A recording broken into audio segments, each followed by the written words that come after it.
Yeah. You want to know what that is? I'm waiting. Go for it. Amira, could you screen record this?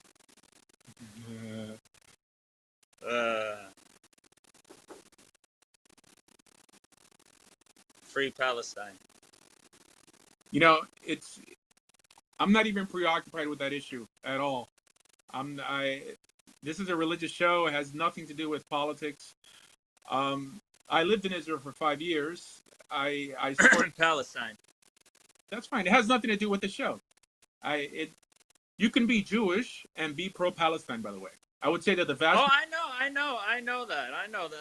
Zionists and Jews are different type of people. The Jews aren't bad, but the Zionists are evil. But I just lost respect when you were trying to, shove it down. You want to be Jewish? That's not how you do it, man. But anyways, it's free Palestine from the river to the sea, baby. Don't you forget. It's weird because I think that I always took a subtle approach. Asking people, have you ever considered becoming Jewish? Is not shoving it down people's throat. Telling people, or going on a live and yelling free Palestine, I think he's projecting a little bit, because that's shoving it down people's throat, especially when I made a statement that it doesn't really matter what you believe politically. But fine. When you're on the decent end, and I guess I'm in some way tooting my own horn here, you're going to be made to suffer. Just for the sake of decency, and just for the sake of the audience who are actually here to hear like a friendly back and forth. So if people want to project their true feelings on me, like, I'm not shoving people, forcing people to become Jewish. I think it's a good idea. I preach what I practice, just like he thinks it's a good idea to tell us how he feels about Palestine, which is fine. One more time. Live on custom streaming.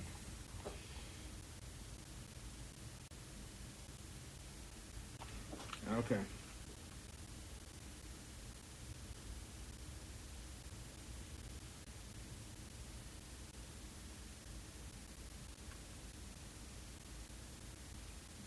Okay, all right.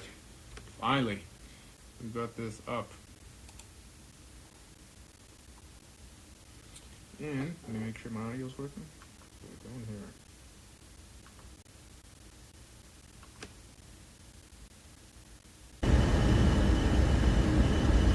I still don't hear it.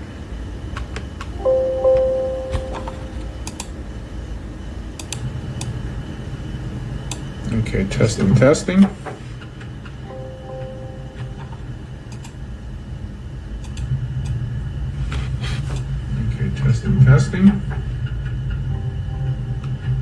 Someone hear it over here, though. What is it? It's just not live. Testing. Someone hear it over here, though. All right. Testing. Looks good. Someone hear it over here, though. Why don't you go all over there? All right, guys.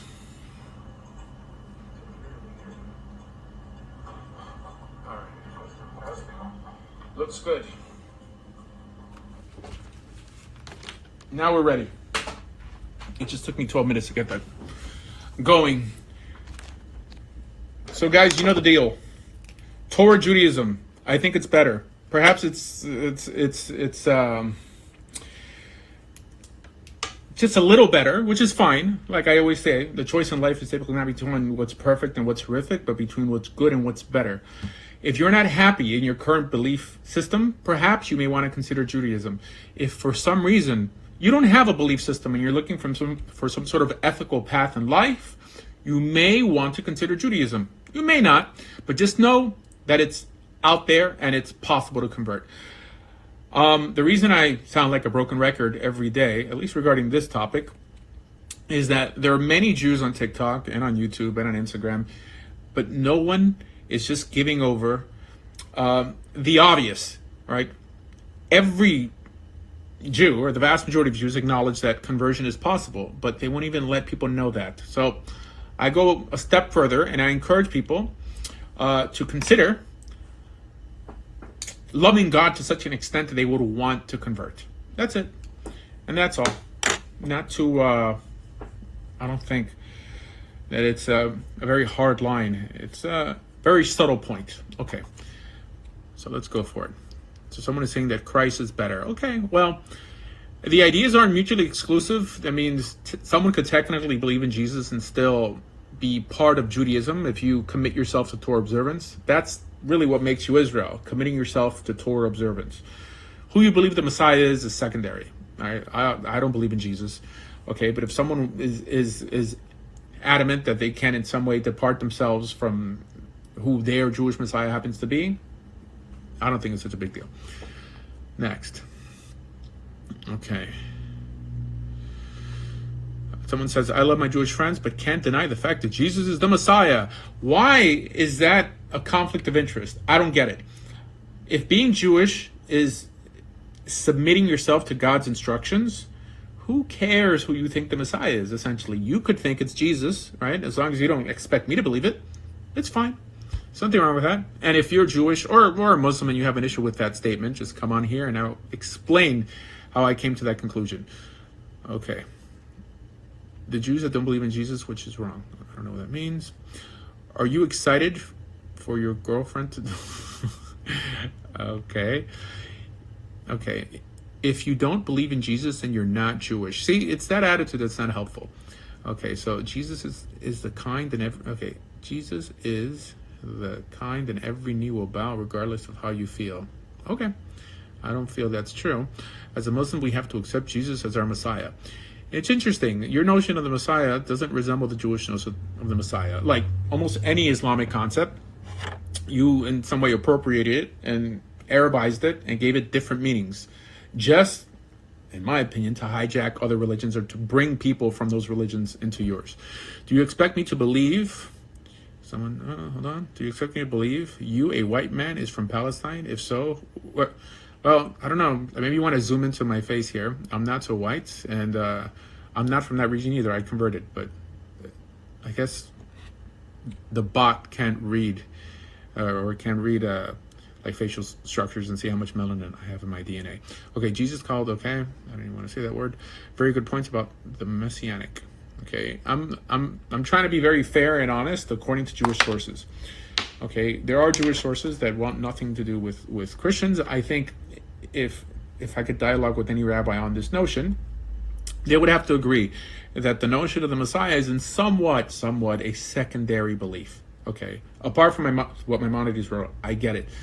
But Maimonides is not a Tana. He's not an Amara. He's giving you his opinion. Oh well. His 13 principles is what I'm talking about. The 13 principles of faith of the Rambam includes that one must believe in the Messiah. It doesn't say what the Messiah has to be. Maimonides did not believe Jesus was the Messiah. I don't believe Jesus is the Messiah. I think that's a secondary point. I think that you could be Jewish and still believe Jesus is the Messiah, or not.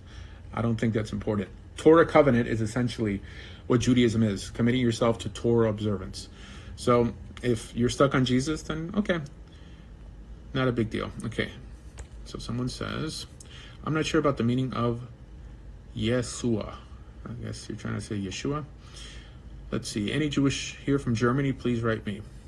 I am much interested. Okay. So if you're Jewish and German, contact Imanon 1853. And the reason this is important is because it's just as important to be part of a Jewish community than it is to convert to Judaism. There's no point of being Jewish if you're going to be alone. Repairing the world is a team effort. So connect with like-minded individuals. Do you sacrifice animals? No, we're not allowed to sacrifice animals outside of the temple area, outside of the altar. So we do eat animals, and we say the same blessing when we slaughter them than they would say when they would slaughter them at the temple. Okay, Islam, strongest in the world, only religion which can withstand Western pressure. Long live Islam. Well, it's an interesting statement. I somewhat agree with that. Just because Jews are kind of small, and when you're small, you're not very influential.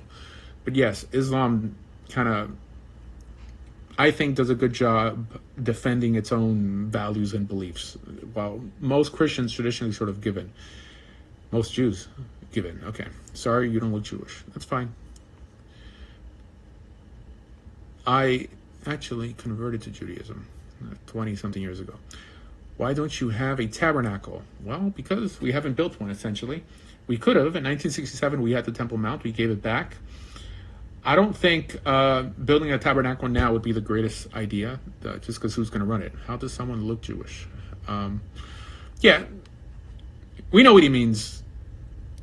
They mean that you don't look like Seinfeld or Larry David, or the typical ethnic Jewish features, which is fine. I mean, I don't think it's a form of bigotry to acknowledge that there's certain people who look like certain. Yeah, I think generalizations are the foundation of wisdom, as long as you have examples that accompany it. Fine, something wrong with that. Okay, I heard you, man, while you were pressing. I don't know what that means. What is your opinion of the current situation in Palestine? I think they should fight it out, and whoever's more what's the term? Whoever's more committed to the land should keep it. That's it. Never seen a rabbi with trucker's hat on. Well, I mean, you have to live more amongst Jews to see it. Most people who only know they're Jews on TikTok and on YouTube and on whatever, on the news, are used to seeing one type of Jew. Okay, I was born Jewish, both parents, but I believe in Jesus. Okay, fine. As long as you commit yourself to Torah observance, which you probably do without even knowing it, at least in terms of keeping Torah. Now to respond to a WhatsApp message. Okay, my fairy tale beast here. What did I say here? Because there's more of a fairy tale. Okay. Ugh. I have to fix something on some server. I don't know if I should do that now. See, I'm sorry, people. Attack you on here. Keep doing. Okay, thank you. I appreciate that. My haters could hop on, by the way. Okay, Jews got the U.S. Army in Israel, right? What does that mean? Christian Palestinians. Boy, you guys are still on the notion of Palestine. There's enough TikToks to talk about that. Can we have one Jewish TikTok that does not talk about the Israel-Palestine thing? I mean, Judaism does not revolve around that issue at all. Better than what? Better than its offshoots. Better than Christianity and better than Islam. Not that these two offshoots are bad, just that Judaism's better. And that perhaps if you looked into it a little more, you'd come to that conclusion. But most people don't even try because they have this misunderstanding that you can't convert to Judaism, that you have to be born Jewish. That's not true. That's okay. What I like about the host, he doesn't talk about politics. Okay. I mean, I may talk about politics, but not Israeli politics. Let's see. That's it. Christ is the way, the truth, and the life. Okay, well, the guy you call Christ was Jewish. And what's a bit amazing is that people who follow Jesus don't want to emulate him. I mean, you guys wear the little bracelets. What would Jesus do? Well, Jesus would probably keep Torah laws and live like a Jewish person. I can be your mod. Okay, how can I make you a mod? Add moderator. Confirm. My friend Layla is a moderator right now. Stop spamming Germany flag, bro. I don't know what that means. Brothers chat. Okay. Okay, so it says, but he didn't keep the laws. He still healed on the Sabbath. There's no actual prohibition on healing on the Sabbath. The New Testament makes these claims. They don't, truth is there's no common practice people healing people, by magical powers, stam in Judaism. But if someone's hurting, I mean, Jewish law tells you that if you're sick, you can violate the Sabbath and go to a hospital, even if it's not life-threatening, just in case. So I don't know where Christianity came with the notion that you can't heal on the Sabbath. It says these things. It's essentially a straw man argument. Let's see. Why do you believe in Jesus and Muhammad as prophets? Because the Torah says that prophets have to behave in a certain way. If a prophet does anything unbecoming of a prophet, like prophesying a different message, then that's how we know this person is a false prophet. We are all the people of the book. I don't know what that means. Why it's so boring? I don't know what that means, because this is for sure not boring. You guys are making it boring if you don't want to come up here and dialogue a little bit. Why don't you believe? Okay. Better questions. Give me better questions. What does it say? Why did we receive the Torah on Mount Sinai and not at the start of the world? I don't know. I don't know. The Torah doesn't say. I'm sure there's people that could come up with creative answers. Judaism was created to control. Okay? Well, the term Judaism is not even a biblical term. Torah covenant. That means individuals agreeing to keep God's law. I don't know, at least from that descriptive term, how you could come to the conclusion that it was meant to control anything. Okay, Allahu Akbar, that's what someone wrote.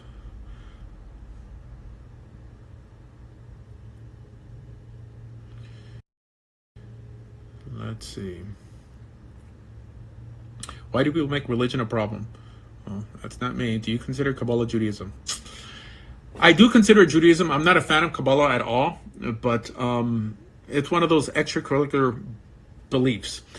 Kabbalah is a belief system that arose with, some people say, the discovering or the writing of the Zohar, 1270 of the Common Era by a rabbi named Moshe de Leon. And rationalists like me find many theological problems with it, philosophical problems with it, but Judaism is essentially what's practiced by religious Jews, no matter how detached from Torah it may be. Christianity is really a form of Judaism, is a form of Kabbalistic Judaism, Gnostic Judaism of the 2nd century. So, because I tolerate Kabbalists, that in some way forces me to tolerate messianics, or Christians who keep Torah, because Kabbalists do keep Torah, but they just add a lot to it. Okay, what do you believe about Giyim? I don't know what that means. I think you're trying to say Goyim. So Goy in Hebrew means nation. So Goyim means the nations. Colloquially, it means people who are not Jewish. That's specifically who I'm talking to. I'm trying to make people who are considered Goyim into Klal Yisrael, like the people of Israel. Okay. Okay, next. Hold on. You know what? I could read the messages here. It would. Okay. Default Muslims here. What? Jesus. Rabbi, do you think Judaism aligns more with Islam or Christianity? That's a very good question. I think in terms of theology, it aligns more with Christianity. In terms of practice, it aligns more with Islam. So there we go. What's up with the Yanuka? I don't know. He's been out of the news. It's a lie that the average Jew believes he's the Messiah. The average Jew doesn't even know who he is. The only reason I know who he is because I have TikTok. That's it. No, the average Jew does not consider him the Messiah either. I've been looking into Buddhism, but I'm so down for Judaism. I'll tell you, there's a lot of Buddhist Jews, irreligious Jews who consider themselves Buddhists, and they're called Jubus. Weird, huh? In the Zohar, it talks about a holy snake of the Kabbalah. I'm not familiar with that portion, but fine. I mean that. The Nachash. Okay. I'll stick with believing in none of it. Did you get smicha? Yes. I got smicha twice. Not that it matters, right? I mean, I don't work as a rabbi. I do this on the side. I'm actually a network guy. But yes, I mean, I learned in many yeshivas in Israel. I was an Aish, I was an Or Sameach, and I've been doing this for, I don't know, close to 17 years. Let's see. We're not supposed to be converting. Says who? Says who? I'm just going to leave it there.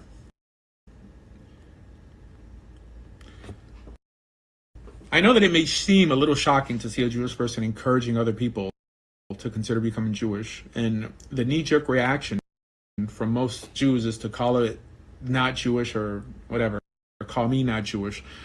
But I can assure you that if it was against Jewish law, I wouldn't be doing it.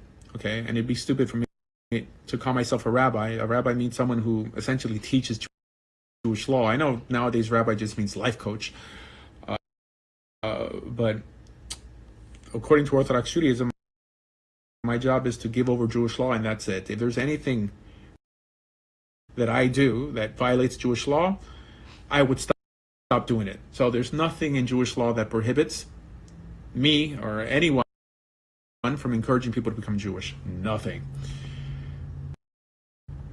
We don't proselytize. Oh my gosh. Guys, please come up here if you feel that, and you feel you can defend your position from a Jewish perspective? I mean, look at me. I mean, I have a baseball cap backwards. What the heck do I know, right? Come up here and let's find out. According to Jewish law or Judaism, there's nothing against proselytizing. Next, we only have 500 million people. What? Why only 500 million people believe in Judaism? Most of them are also Jews. I don't know what that means. Have you heard about the Jewish Sufi in Israel? I'm not familiar with Jewish Sufism. I heard I think the Rambam's son, Avram ben Rambam, was in some way delving into Sufism. Fine. Yes, I also want to be a gangster. Okay. Rabbi, what do you think of the claims of the Messiah that rabbis in Israel claim they met? You mean in their dreams, or this individual named the Yanuka? Be clear. Why not help non-religious people? That's what we're trying to do here. Halacha states that we do not proselytize. Where? Nowhere in Halacha does it say that we do not proselytize. Okay, this is going to end so bad for you, Rabbi. I don't know what that means. I'm interested in converting, but have been denied. Hold on. I just lost that. Okay, but have been denied sponsorship due to an interfaith relation. Yeah, that's a tough one. That's for sure a tough one. Okay. Beis Din has always discouraged Geiris. Only because there's certain courts that don't do what I do, or certain rabbis that don't do what I do. It doesn't mean that it's against Judaism. And if that's the only source that you could come up with, then it lets everyone know here that there is no source prohibiting this practice. It's actually a good idea. You have to be taught otherwise in every other aspect in life. As a matter of fact, the vast majority of Jews here on TikTok, what do? They proselytize Zionism all day long, right? They proselytize Zionism a lot more than I proselytize Judaism. And for some reason, they're calling me as someone instilling hatred for the Jewish people by doing this. So, okay, is Kabbalah a close practice? No, it's not. People say it is just to make it seem more interesting, just like Masons don't want to acknowledge that they don't have all the power that the skeptics say they do. But Kabbalah is, it's essentially what you find in books, right? And but every Kabbalistic rabbi will say that there's Kabbalistic rabbis above him that know secret stuff, but it's not true. It's all BS. Let's see. Even if the Messiah slapped a Jew in the face in the world, he would not see him. Possibly. How can I join your stream? In order to join the stream, any stream on TikTok, you have to have at least 1,000 subscribers or followers. That's just the rules of TikTok. Let's see. Is Judaism a race? No, it is not. And we're also, Judaism is not an ethno-religion either. The Jewish people are an ethnicity, but that's very different than saying that Judaism, the religious portion, has to do with blood. It does not. Again, the Jewish people are partially an ethnicity, right? But the simple fact that you convert to Judaism means that hold on one second. It's completely set in stone. Okay. We have a friend with a very nice profile picture. I don't know why everyone hates on my picture. It is just a rabbit, an albino rabbit. That's it. I mean, It's not a demon. Cool. It's not a demon rabbit with blood. Everyone, I went on someone's live and they're like, "Oh, you're a demon. Look at your profile." I was like, "Dude, it's a white rabbit with a scar. That's it." I like rabbits. I almost purchased a rabbit this week. They're really smart. Yeah. They're like cats. So they're beautiful and they're so affordable. I mean, I guess, because they reproduce so quickly. They're like $30 on Craigslist. Now, Those are the big ones, the Flemish yeah, ones. yeah, Yes, things look dope. I mean, yes, they're huge. yeah. All right, bro. Um, so I just have a question about and I've been noticing like I've seen signs and stuff that they're somewhere in Israel or whatever. What'd you say the guy was the oh gosh, they said it his Messiah or something. The Yeah, guy that's a musician and I think they call him the Yanuka. yeah, the eunuch. Yeah, Yeah. I'm just curious about that. Like, what's up with that? Why is that just a not a It, is I that don't. just like an historic or a Zionist type thing or so? It I don't has know. nothing to do with Zionism. Hold on, let me put some headphones on because it cuts me off if I don't have headphones. Hold on one second.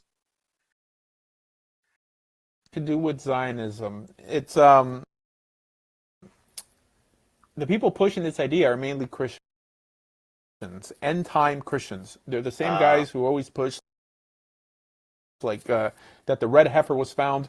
Yes, this hmm individual exists. Yes, he has a following, but it's so small and irrelevant uh, that it's not worthy. All these posts that people are writing that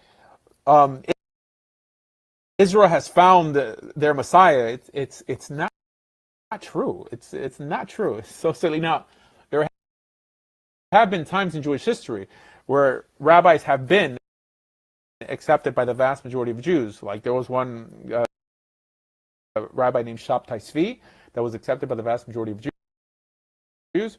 Jacob Frank wasn't that influential, but it was as destructive. The Lubavitcher Rebbe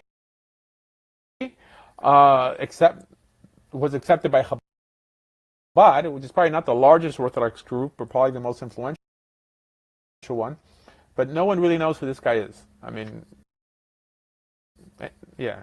I mean, he hasn't done anything really notable. I mean, he's Israeli. I think he's born in Spain. Yeah, I'm sure the guy's a decent guy. He plays the piano, but no one really knows who he is. Yeah. that's so sad. I thought that was weird because it's just Mm. like something that you see it all over they're posted it in the like in New York and Chicago, like any like big city, like in the city, there's like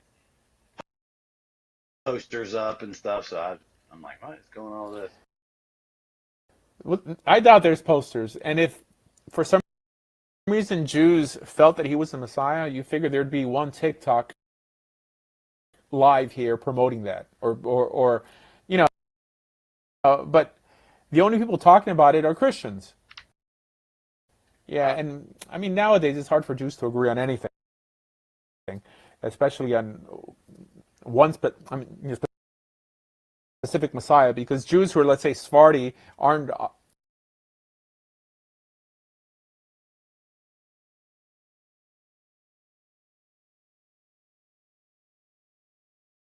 You claim to be something that you're not. So like, Mhm. it's really hard to even. Some people have never had stuff like that happen in their life, like supernatural weird stuff. You know, All I don't know right. if I'm. So what state do you live in? I live in Myrtle Beach, All right, South right Carolina. at the Myrtle trees. That's what's up. I used to live in Virginia. I guess not too far away. Well, Yeah, it's, a couple hours away. well, North Carolina as well. I was stationed in Fort Bragg many, many years ago. Oh yeah, man. Isn't there like a bunch of lawsuit going on with the water there?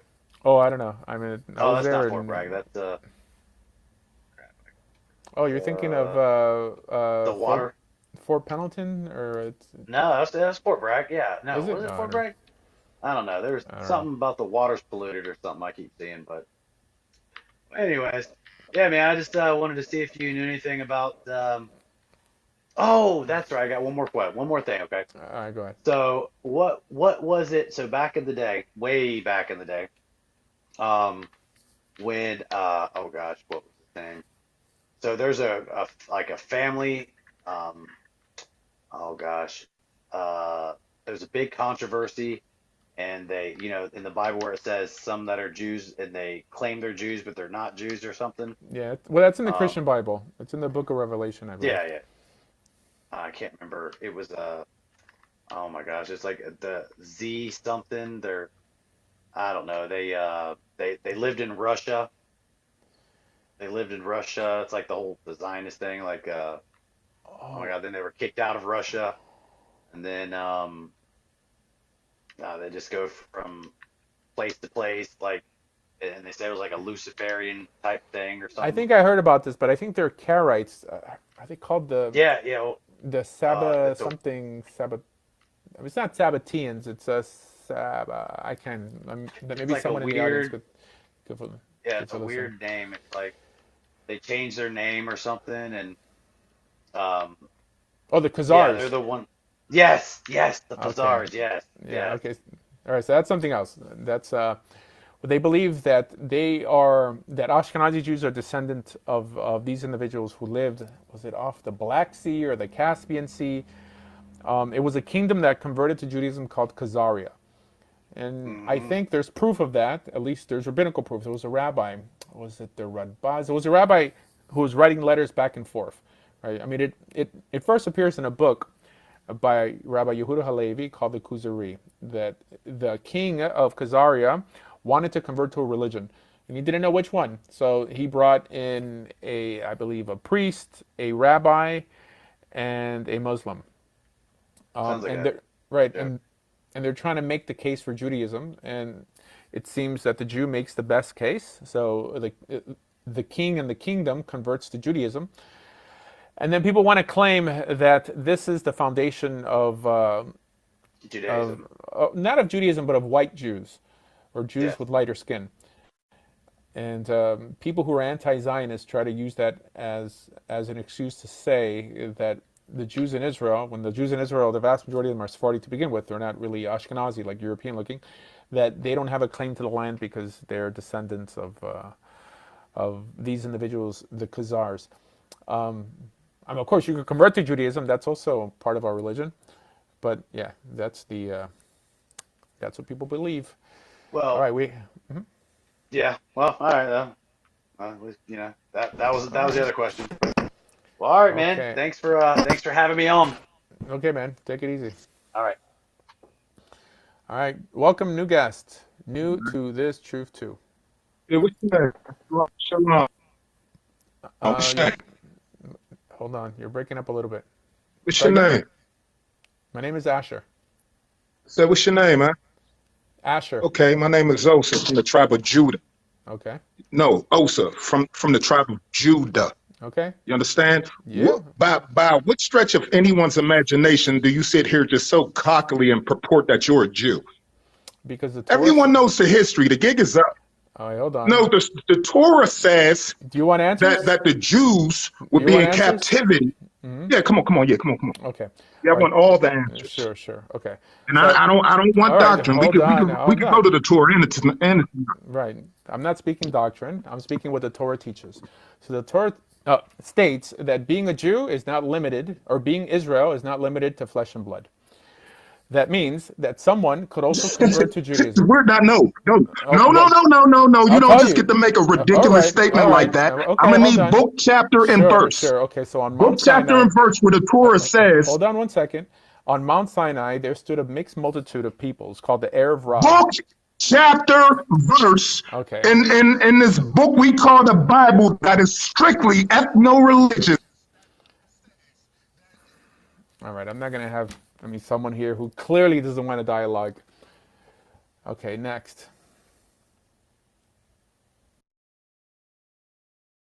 Let's see. Shalom, brother. Hey, what's up, man? I'm all for I'm, the dialogue, but I mean, these guys, they don't I know, want. I know, I I mean, know. they don't want to talk. Trust me, I know. I'm open to changing my mind, but I've dialogued with enough Black Hebrew Israelites to know how to hit them where it hurts because they don't have response. They're of the belief system, and this is for all people who are inclined to think in that manner, that being Jewish is only a race. That that Judah is specifically black, and that you cannot convert to Judaism. First of all, like, if that was the case, I mean, I if like Judaism was really just limited to flesh and blood, I would have a problem even believing in the God of Israel, right? Because then he would definitely be a bigoted God. So I get the Islamic arguments. They make sense if Islam was telling the truth, because Muslims teach that you can't convert to Judaism. Judaism was universal at its inception. That means it was available for everyone from the beginning. That little notion that Jews fail to mention in all these Israel-Palestine debates, because when Muslims constantly state that Judaism is an ethno-religion, Jews stay quiet and they're like, "Yeah, it's true, and we have a right to the land of Israel." Blah blah blah blah blah. They come, they're missing out the part that no, it's not. That you could convert to Judaism. It's true. If you have a Jewish mother, that makes you halakhically Jewish. That doesn't make you special to God in any way, and that doesn't make you entitled to the land of Israel, by the way, because the land of Israel only belongs to Torah keepers. That means you could be a direct descendant of Abraham and still, from God's perspective, not have a share in the land of Israel if you don't keep the Torah. No one says this, and this is why I think people like tuning into my live, because they know that what I'm saying, I can back up. Okay, and please bring your rabbi here. It's the problem with YouTube and TikTok is that yes, there's a lot of Jews, but there aren't too many religious Jews, and just because we're very small in number, so the rabbis typically, because most rabbis won't lift a finger unless you pay them, they won't teach something that's going to make them unpopular, right? But when they talk with other rabbis, they'll acknowledge, especially on the air, that this is how Judaism functions. Okay, Judaism is open to everyone. It's not an ethno-religion. The Jewish people, yes, are an ethnicity, but the religious part, the religion Judaism there's something ethnic about it, by the simple fact that anyone could join. The Jewish people, again, yes, that's the ethnic part, but that has nothing to do with our religion. As a matter of fact, every Jew who does not believe in God, who doesn't practice the Torah, may be legally Jewish. He's not important to God in any way, or at least he's not any important to God, or any more important to God than a Gentile who's unethical. So, Yeah, these are the new movement I see it everywhere. Start from US, and they're attacking everyone. These guys, and they try to pose all the prophecy upon themselves.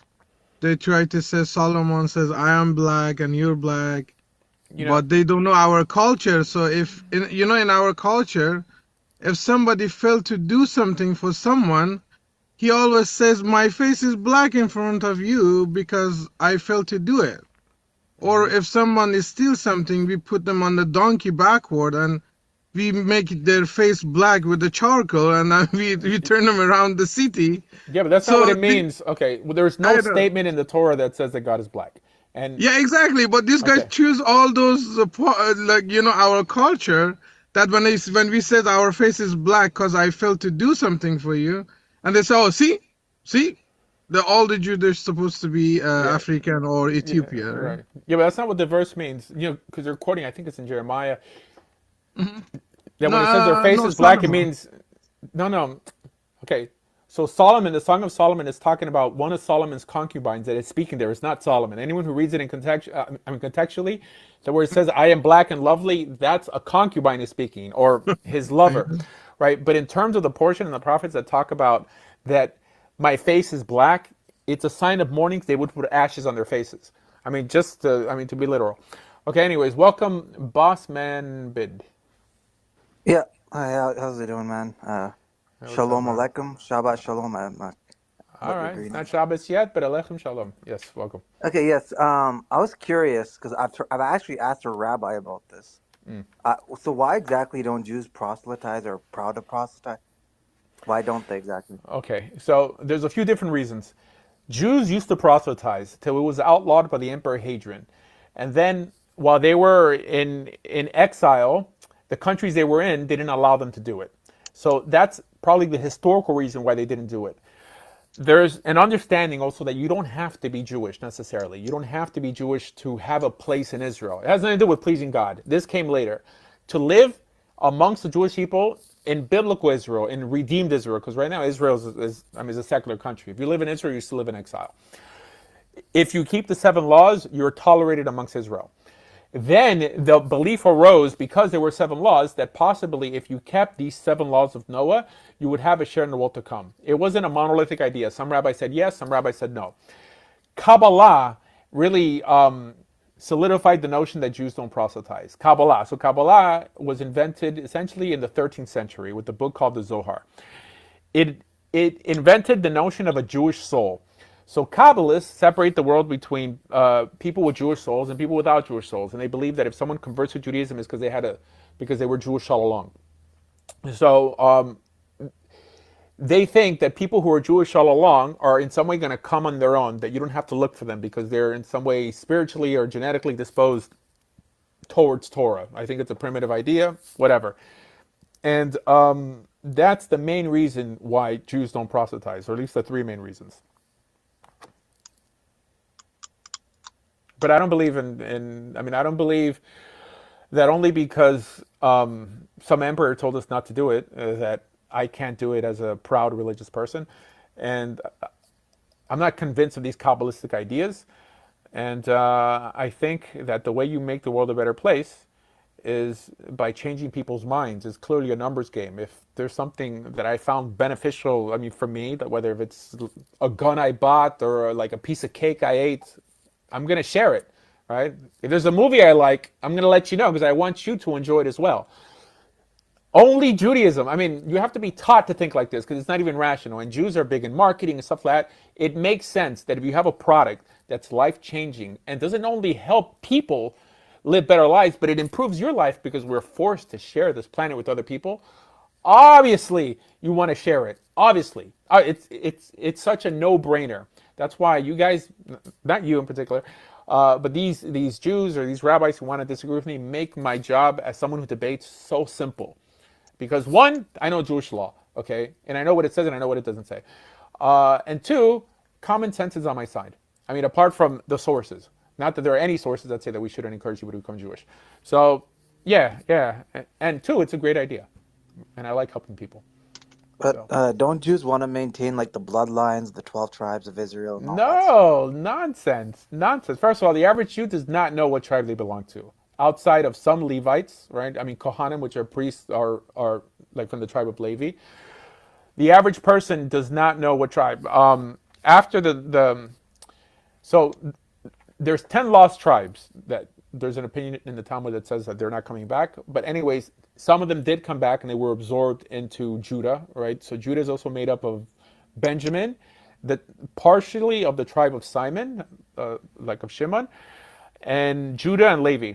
And it's just a mixture. And within that mixture, you have converts, right? The average Jew doesn't know what tribe they belong to. And I don't think they really care. Okay, they're Jewish or Jewish, right? Like maybe their great-great-great-grandmother converted and they lost sight of that fact and they just say that they're descendants of Abraham. That's fine. So when But we are someone takes, carrying the 5 tribe. Oh, sorry. Go ahead. so I had a question. Like when someone takes like 23andMe and they does the DNA test and they get like haplogroup J and it says like Jewish, what does that exactly mean? According to Jewish law, it means nothing. Like if you went to the state of Israel and tried to get citizenship based on 23andMe or Ancestry.com, they'll say that according to Jewish law, it carries no weight. You might have Jewish background, but that doesn't mean anything religiously. Yeah. That's interesting. Like it's just weird because I've seen a lot of people like talk so much about purity of maintaining the bloodline. So it's Jews? Weird. No, I don't Yeah. think Jews talk like that. Especially Jews, because Jews don't want to make it seem like they're, that they're endorsing any apartheid ideas.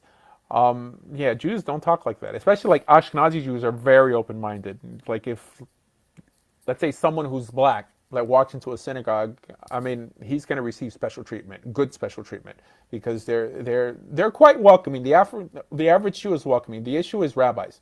There's many rabbis who are not, but the average Jew is extremely welcoming. In the Sephardi world, less welcoming. For some reason, people think, and I'm Spanish. I converted to Judaism, by the way, like 24 years ago. People who convert to Judaism who have dark skin like I do typically try to convert Sephardi and they think that they're going to get along better with Sephardim. It's not true. Ashkenazim are a lot more westernized, or a lot more open-minded, while Sephardim they're a little more superstitious, and they're kind of cliquish, like if you're not Israeli. Okay. If Ashkenazis, they're Jew from their mother's side, right? But in Torah says, do not nikah your daughters to outsider, right? No, it says don't give your sons over to. No, it says do not tow your son, and do not nikah your daughters together. I mean, I have to look at that verse. I mean, I'm familiar with. Oh, I can. Did you get my email about the big fish or no? I saw that you sent me the email. I just open it. Looked into it. Open it, brother. Okay, we I'll can send talk you about the it here. verse for the Okay, nikah. fine. Okay, shalom, So- I leave. Okay, no. Okay, no. So is it true that if someone has a Jewish father and a non-Jewish mother, they're technically not biologically Jewish? Well, it depends. It depends. According to Jewish law, yes, they're not Jewish. According to the state of Israel, they are Jewish. According to the Reform movement, they're Jewish. So, yes, according to Orthodox Jews, they're not Jewish. But that doesn't mean they can't convert to Judaism. And even if they convert, at least regarding on how we call them up to the Torah, they're still called by the name of their Jewish father. So they're in some way remaking the line. That means if your father's name is David and your mother's name is Maria because she's Jewish and she's not Jewish and your dad's Jewish, and you convert to Judaism, you still continue that tribal line, at least how it's practiced in Jewish communities. Because when they call you up to the Torah, they'll call you by your name and your father's name. So what's the purpose of the matrical, mother matrical? I don't know exactly what the purpose is. I mean, the Talmud says, it quotes with the verse that I quoted before, that, I mean, I'm pretty sure it just talks about the son. It says, don't give your son to like foreign women. I don't think it mentions the daughters, but fine, because they will lead your children astray. Some people practically came to the conclusion that it's because you can prove who your mother is, you can't really prove who your father is. I don't know if that's the case. It doesn't really say that literally in the Torah. But that's how we hold, because that's the actual halakha. I mean, the halakha is that it's by the mother. It wasn't always like that. It seems so. I think Rabbi Akiva holds that, I think it's Rabbi Akiva. Tosfos also held like this, that it's by the mother and the father. And there's I have a video like this on YouTube called The Truth of Matrilineal Descent. There's a statement in Talmud Yerushalmi that it says it's by the father. But when this Tana, this is the guy who had smicha, made the statement, that other rabbis attacked him on it. But anyways, it showed that this idea is not from according to Jewish law, i.e. rabbinic Judaism / oral law. That is what solidified the idea that if your mother is Jewish, you are halakhically Jewish. That means you're legally Jewish. It doesn't mean that you're important to God just because you happen to have a Jewish mother. Yeah, Rav, I was actually going to ask about that, because I do remember reading that there was actually a few opinions on what makes somebody Jewish. One was one Rav said father, one Rav said mother, one Rav said it has to be both, and one Rav said neither. They have to accept Torah. So that's so. With that in mind, I was like, why is it that it's like consensus that it's the mother specifically? Because of Chabad. I mean, Chabad have pushed this notion of the Jewish soul. Anyone who's read the Tanya, I mean, it's like the Jewish soul manifesto. I mean, it's just the notion of having like a Yiddish neshama. It's like, I mean, it's not just the first two prakim, it's all over the place. It introduced this idea that the Jewish soul travels through the mother. And that is not true. Well, I mean, it may be true, but it's not in the Torah and it's not in the Talmud. Okay, I guess anything can be true, but in terms of source material, it's not there. Most importantly, it's not in the Torah. So they could say, I think, but they won't say, I think. They'll say Torah teaches, and they'll order Kabbalah. So that's not what we do in the show. We're kind of precise. If the Torah says it, we'll say the Torah says it. If the Talmud says it, we acknowledge it. But if the Zohar says it or the Tanya says it, we're not going to say the Torah says it before we quote it. So that's how we do it. I also had another question. Is it true that Jews don't believe in heaven and hell? No, no. Jews do believe in heaven and hell. The Torah doesn't mention the idea of it, nor does Nach, well, literally. I think there's one statement in Isaiah that in some way touches on it a little bit, but it's not the Torah specifically. So the average Orthodox Jew, I would say 99.9% of Orthodox Jews believe in heaven and hell. Right? And I mean, it's even considered as part of the 13 principles. The notion of schar ve'onesh, like a reward and punishment in the afterlife, this is considered part of the 13 principles of faith. But it's not in the Torah. So from my perspective, God doesn't expect you to believe in it. It's kind of an extracurricular belief, although in order for God to be just, there has to be more, because people suffer in this life unjustly, and there's crappy people who get away with a lot. So I believe there's more. But I don't think the Torah requires me to believe there's more. So someone wrote here that hell is outside of the walls of Jerusalem. That is true. I have a video called A Tour of Hell. Just go to my YouTube channel. Just type in Asher Meza on YouTube. And I take you through this park outside of the walls of the old city. They actually made it into like a little water park, and it's very clean and beautiful, and all like the Korean Christian practice their flag waving there. It's a very nice thing for it to be Gehinom, because it's Gei Behinom, which in Hebrew means, and it was a place where people would burn trash and they would worship Malach. And because it was such a decrepit place, the people said, like, if there was a place of torment, it would be this place, right? It's like saying, I don't know, California or San Francisco nowadays, or Oakland, or I guess parts of Seattle or Portland, right? That must be how hell is like. And it's not just because like it has a lot of lefties. Let's see, Native American Indian Messiah will come now. Okay, next question. I agree, Rob. I agree on that.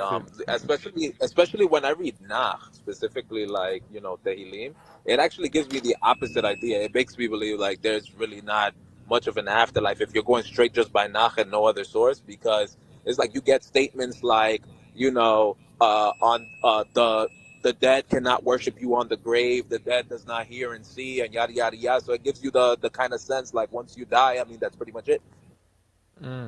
Well, I think the mature reason to follow God is not because you're going to be rewarded with an afterlife or kept out of hell and led into heaven. Absolutely. It's because it's the right thing to do. Because it's too easy to convince people into your religion via fear. I mean, this is what Christians do. This is what Muslims do, right? They're like, you're going to burn in hell if you don't do this. Okay, that means I'll do whatever you want me to do. That's the stupidest reason to follow any movement, because anyone could just scare you with more stuff, especially with all these horror movies. Right? I mean, I'm waiting to see, what's that movie? What's that? Evil Down? Anyways. The reason Somebody asked, yeah. I said somebody asked you a question. They said, can you talk about Melchizedek of Salem? I don't know anything about Melchizedek. I know that the Medrash says that it was Shem, right? That it was Shem or the son of Shem. That's all we know about it. Like, I know that Psalms chapter 110, it says you're a priest forever in the line of Melchizedek. I don't know what that means. I don't know what Rashi wrote there, because anything he wrote would just be his opinion, but who cares? The only reason people push the idea is because they view it as a foreshadowing of Jesus. Apart from that, it means it means nothing to us. Okay. No one knew his name until now. Okay. Mm-hmm. So there's one other thing. So if there's not a consensus about heaven and hell, what would be the purpose of life from the Jewish according to Judaism? You mean this life? Yeah, this life, yeah. To leave the world a little better than we found it for our children. In other words, to, what's the word? If the rewards of keeping Torah is having rain in our season, having peace in our lives, seeing our children grow old, we want that to continue. So that's why we keep Torah, because people who are who have this Eastern mindset, specifically people who adopt reincarnation, don't care so much about what they do or they fail to do on this planet, because they'll say, I'll just do it in my next life. Right? I mean, this is contrary to the Torah ethic. that no, I'm not going to hope for some next life. I'm going to equip my kids for place, not the next world. And I know there's midrashic statements that say the opposite. They are wrong. If you take it to the weirdest conclusion, you have people blowing themselves to get to that next place because they've embellished it to such an unhealthy level, right? You know, I mean, 72 virgins, why not? This and that, alcohol. I mean, it sounds primitive. It sounds backward. I for sure would not join a religion that had that as some reward for me.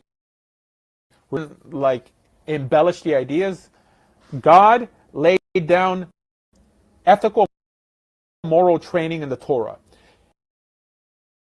Christianity and Islam just brought narrative. Anyone could write narrative. But at the time that these ethics were introduced, it must have come from a divine source. And that's the best reason to consider becoming Jewish. So people consider it. So you don't view this life as a test? No. A test for what? Oh, a test for the afterlife? Yeah, No. part of it. No. I mean, the Torah doesn't mention it. God says that the secret things are for, in Deuteronomy 28:29, it says that the secret things, i.e., all this like mumbo jumbo about what happens after we die or what came to this earth before it was created, that the Talmud makes a statement that anyone who asks these questions is better that he was never born. Right? God says that the secret Said earlier about how if you don't keep the Torah,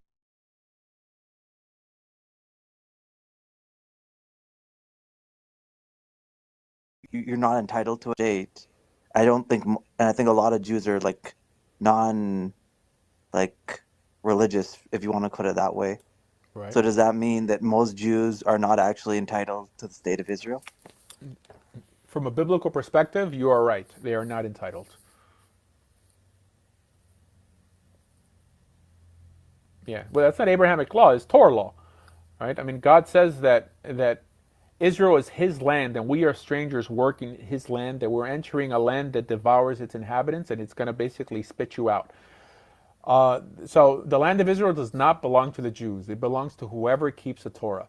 The state of Israel is a secular country. It just calls itself Israel, but it behaves probably in a more irreligious manner than many other countries in the world. There's countries that are way more religious than Israel is. I mean, the vast majority of Israelis are not religious, right? I can't even say that about Americans. The vast majority of Americans are religious. I support the state of Israel, but I have to be honest at the same time too. Right? I mean, I'm an Israeli citizen. I lived there for 5 years, and I think I'd rather have Israel secular than religious right now because I don't think religious people have their act together. I mean, who's going to run Israel? Who's going to what? Do I really want people to like? Do I want Chabad to build the temple or Satmar or Babov or Toldos Haran? Of course not. You know, because then. I mean, can you imagine when these guys instituted the death penalty with all their stringencies? Absolutely. Yeah, so in Israel, I believe in a separation of shul and state. Absolutely. At least for now, till we get our act together. Okay, so then how do you feel about, because if I'm understanding, the Orthodox Jews, they don't have to serve in the IDF, and most of them don't. They're separate, No. and a lot. Yeah. Okay, so the average Orthodox Jew does serve in the IDF. You're thinking some ultra Orthodox Jews that have an exemption because, whatever, because they want to learn in yeshiva instead. There's a lot of them who are in some way entering what's called the Hesder program, where they could like learn half the day and fight half the day. I get it because although it's easier now to get kosher food in the IDF, and guys don't have to train with girls anymore, like if they don't want to. But in the beginning, it was a big mess. I've heard stories. I mean, how they'd give them non-kosher food, they'd make them do stuff on Shabbos, like not during wartime. Clear during wartime that you don't even have to keep Shabbos. But yeah, they're making the IDF a lot more religious friendly. So things are changing. But yeah, no, the vast majority of Orthodox Jews do serve in the IDF. The vast majority of ultra Orthodox Jews don't. Ultra Orthodox. So those are the guys who live in places like Meir Sharim, Bnei Brak, Geula. Yeah, those are like the super, super, strict guys. And isn't there? I heard something because I'm not Jewish, but I've heard this from that the idea of creating the state of Israel goes against the Talmud. So then that's the justification for religious anti-Zionism. Yes, yes. There's a statement in the Talmud called the Three Oaths. It's in Ketubot, Masechet Ketubot. It says that before Israel went into exile, now this is like a metaphor. It didn't really happen like this, but it said that Israel took 3 oaths, and one of those oaths is that they should not war against the nations of the world to in some way overtake Israel, like Jerusalem. Don't storm like Jerusalem like a wall. Anyways, well, they shouldn't fight against the nations of the world to in some way enter Israel. Now, it doesn't really, like, you don't need the Talmud to tell you this. This is what the Torah says. I mean, the Torah says that when God exiles you, only He will bring you back, but that's because of your repentance. Being that Israel was founded by communists, essentially, atheistical individuals, I mean, there's horror stories about how they would, as religious Jews were getting off the planes, they would shave off their beards and cut their peyot off. And they wouldn't give them like a meal ticket if they didn't work on Shabbos because the Labor Party was running things. Oh yeah, they did that to the Demanim. Right, right. And also whole things that they were kidnapping the children of like specifically Timanim and sending them to like secular kibbutzim and selling them in the black market. It's not a great example of a religious state, okay? But I still support the land of Israel with all its issues and all. I just don't support it for religious reasons. And just one final question, just curiosity, because I feel Islam and Judaism are very similar, at least the most similar, two Yeah. similar religions are. So is the concept of God realistically from Judaism to Islam basically the same from a Jewish perspective?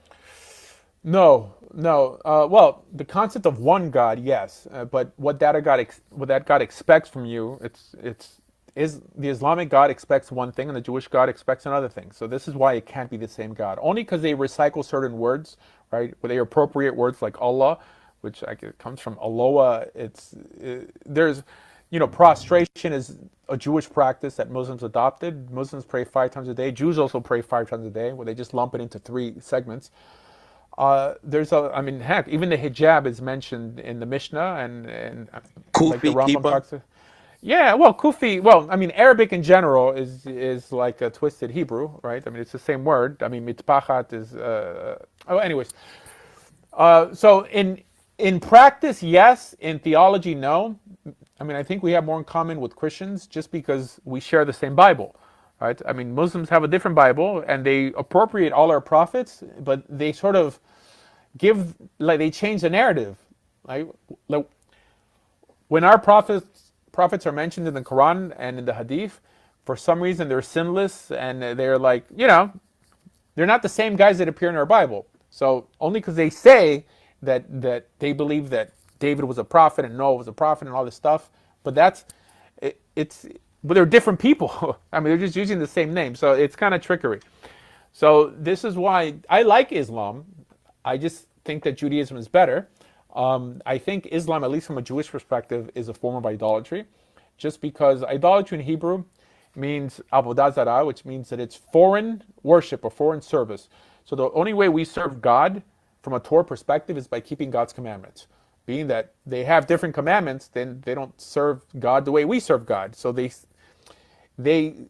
serve God. Their form is called, like zarah is like from muzar, like a strange way of worshiping, like anything not sanctioned by the Torah. So that makes it avodah zarah. So, but I would encourage an atheistical Jew who doesn't want to keep Torah to consider becoming an ethical Muslim or an ethical Christian instead of becoming or remaining an atheist. So I don't think they're bad belief systems.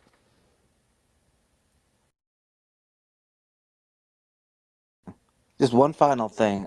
Isn't it true that a Jew can pray in a mosque but can't pray in a church because that the Trinity is a form of like idol worship? only according to Maimonides. So Maimonides, also known as the Rambam, wrote that, and then since then, like people, I think more to attack Christianity, because Jews have this chip on their shoulder that they because they're going to dislike the people who've been nicest to them because of boredom and affluence. They choose to attack Christians. I think it's a silly approach. So they, in some way, try to remind Christians daily that they view the Trinity or Christianity as a form of idolatry, which it is, by the way, like not because of the Trinity, but traditional Christianity, who feels that the Torah has been done away with, that itself is a form of idolatry, but it's not because of the Trinity, in my opinion. But yes, it was only the Rambam who said that. Christianity didn't exist in Talmudic times. Yeah, hello? Yeah, I was going to say, can I respond to that real quick? Yeah, I like your show. You just sometimes you say things that aren't necessarily true. Okay, Traditional Christianity, you just said, rejects the Torah, I didn't say the five okay. books of Moses. Modern day. Right. Okay. So let's clarify what Wait. Hold on. By traditional, I mean traditional nowadays. I'm not saying the earlier, like the early followers of Jesus. So what do you mean by traditional Christianity rejects the five books of Moses? No, they don't. What it is? See, that's incorrect. And it's also another false. Mainline Christianity, mainline Catholicism feels that someone doesn't have to keep the law. I would Catholicism. I wouldn't even involve that in Christianity for one. Okay, It's totally separate. Now, that's totally separate. That's definitely it's definitely idolatry. They worship the Pope. Okay. Yeah, but that's not the reason I gave. Okay, like speak on the reason that I gave. I know. Well, I just want you to know that we don't do that. I don't reject the five books of Moses. No, not reject. And I'm not do you feel bound to keep the laws in the Torah? Right. So that's what I'm trying to clarify there. That we don't believe that through keeping Torah is anybody justified in God's sight, because we believe that man is fallen humanity and that the law is perfect, but mankind is not. So we believe, you already know what we believe, that we believe that the Messiah, but no, the reason I'm clarifying is just because you compartmentalize everything. No, and I want people to know this. No, the average person understands this. No, I am clarifying. Okay, but do you encourage people to keep Torah law? Okay, does the average I'm from Israel, I'm Jewish. Does the average Christian and I believe in Messiah, and I believe in Yeshua as the Messiah, and so I'm a messianic believer, and I want people to know there's people like us out there. Compartmentalizing Jews, this category, that category, this category. Yeah, but you're saying there's people like that or like this out there. But absolutely, there's a lot of us out there that are Jewish believers in Messiah. Yeah, but that's not the reason you spoke. The reason you spoke, you said, is because I gave false information that traditional Christianity or the average Christian in some way does keep Torah, right?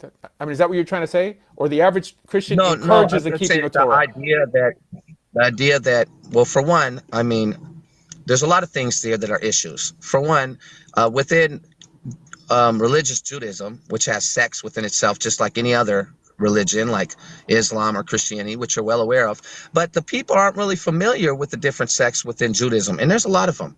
And the issue that I have with religious Judaism and Jews, you're not my fellow question. Jewish, I mean, you're changing. Okay, I am answering it. So do most Christians? I got on here to talk. I like the conversation. Yeah, but you have to respond. You have to talk about what you first mentioned before we can move on. I noticed you get really frustrated with messianic believers. No, that's actually the opposite. I mean, I consider messianic believers fully Jewish, and I think I defend them in the vast majority of cases more than I would ever defend the Muslims. So I don't think you watch my show enough. Now, are you going to walk back your statement? Are you going to walk back your statement that the average traditional Christian does not keep Torah laws? I didn't say that. I said that. Well, obviously, no one said you did. He's asking you. It's a question. Yeah, sure. So he told me, am I going to walk back my statement? No, I was just trying to clarify that our view on the Torah is not what you think. It's like you think that you have to. So I'm not against It's just that the thing when you think you're righteous by keeping Torah, but you have this idea that you're like heaven. Oh, well, maybe, yeah. There's a couple allusions to it. Hell, well, yeah, there's a couple allusions to it. Books of the Bible. Let's just keep it simple. I'll take the 5 books of Moses. So in essence, you kind of create your own sect of Judaism and religion. Like you think what's kosher is what you say is kosher, and you think what's acceptable is what you deem acceptable. And that's the problem with religious Judaism, is that people have accepted the tradition before what God wants. Okay, so I've only told people that I want them to be more Torah observant. I didn't even mention the Talmud. And I said what makes Christianity, traditional Christianity, a form of idolatry is because they feel that Torah observance is done away with, right? They don't try to keep the law. The average Christian, they worship on Sunday. They don't rest on the day God tells you to rest. I mean, that's the biggest slap in the face. That's No, well, there's a reason for that. okay. The reason why Christians gather on Sunday is because Yeshua rose from the dead on the first day of the week, Okay. which is Sunday. Yeah, And in there's a Israel, law. we don't say Monday, Tuesday, Wednesday. We say first day, second day, third day, fourth day. The only day that has a name to it is Shabbat. Okay. Okay. So So what's your yeah, point? I'm not. So See, what's your that's point? the issue. The So issue with you, with do it's a Christians 1,000-year issue, celebrate the is you. Sabbath? I mean, do you rest on the Sabbath? Yes or no? The average Christian. No, right? I mean, what are you even No, arguing? I mean, I don't know. I'm Of not course not. arguing. I'm just having a Okay. discussion here. No, Correct. like we're not having So a Christians discussion. don't keep the Torah law, so they Yeah, practice that's it. avodah zarah. I That's noticed Yeah. you get really uptight when you talk to messianic believers. All right, man. I can't. I mean, I can't. This is You silly. do. See, now you're getting ready to drop. Yeah, it's. that is I like think he just prime wants some example. fame or something because I mean he's just either not thinking. I'm not attacking messianics and specifically messianics. I'm not attacking. I'm attacking Christians who don't keep the Torah. I know messianics make an attempt to keep the Torah. Why would I attack messianics? Traditional Christians, you could call them mainline Christians, don't make an attempt to keep the Torah. Believe in many cases, and I've spoken to many of them, not just on this show but on YouTube. They'll proudly say we don't have to keep the Torah, right? I mean, it's that's what they say. That's what the average Christian. They don't say, "Oh, Of well, you're course they do. misrepresenting Paul got us." away with the law, did away with It's the not. law, yada yada yada. That's it. The I law is mean, I'm done not. away with. Pork is allowed to be eaten, and everything is a balagan that we can all do whatever we want. Yeah. Yeah, I All right. appreciate the answers to the questions. Wait, hold on. I'm gonna let him back on. Go ahead. Now that he heard what I had to say. Yeah, I understand why you do this. I'm not argumentative. I'm very respectful towards you. I like your show. I'm supporting you. I'm Yeah, over here, and you yeah, but you're you putting drop words me. in my I don't mouth. understand why Okay. you do it. I've never No, attacked I'm not. messianics. I'm not a counter No, I'm missionary. just Okay. I'm just no. saying I the just obvious. listen. Okay, sure. All right. I respect that. I just challenge you a little bit because I'm like I said, I'm from Israel. I'm Jewish, and I have an issue with some of the things you So do what's the relating. challenge? So what's the challenge? One. I mean, Well, challenge I me on have a something. great issue. Sure. Okay. All right. But calm down. You get really uptight when it comes to messianic believers. All right. I It's not noticed that. true. Okay, But but that's not but true. listen. I All love right.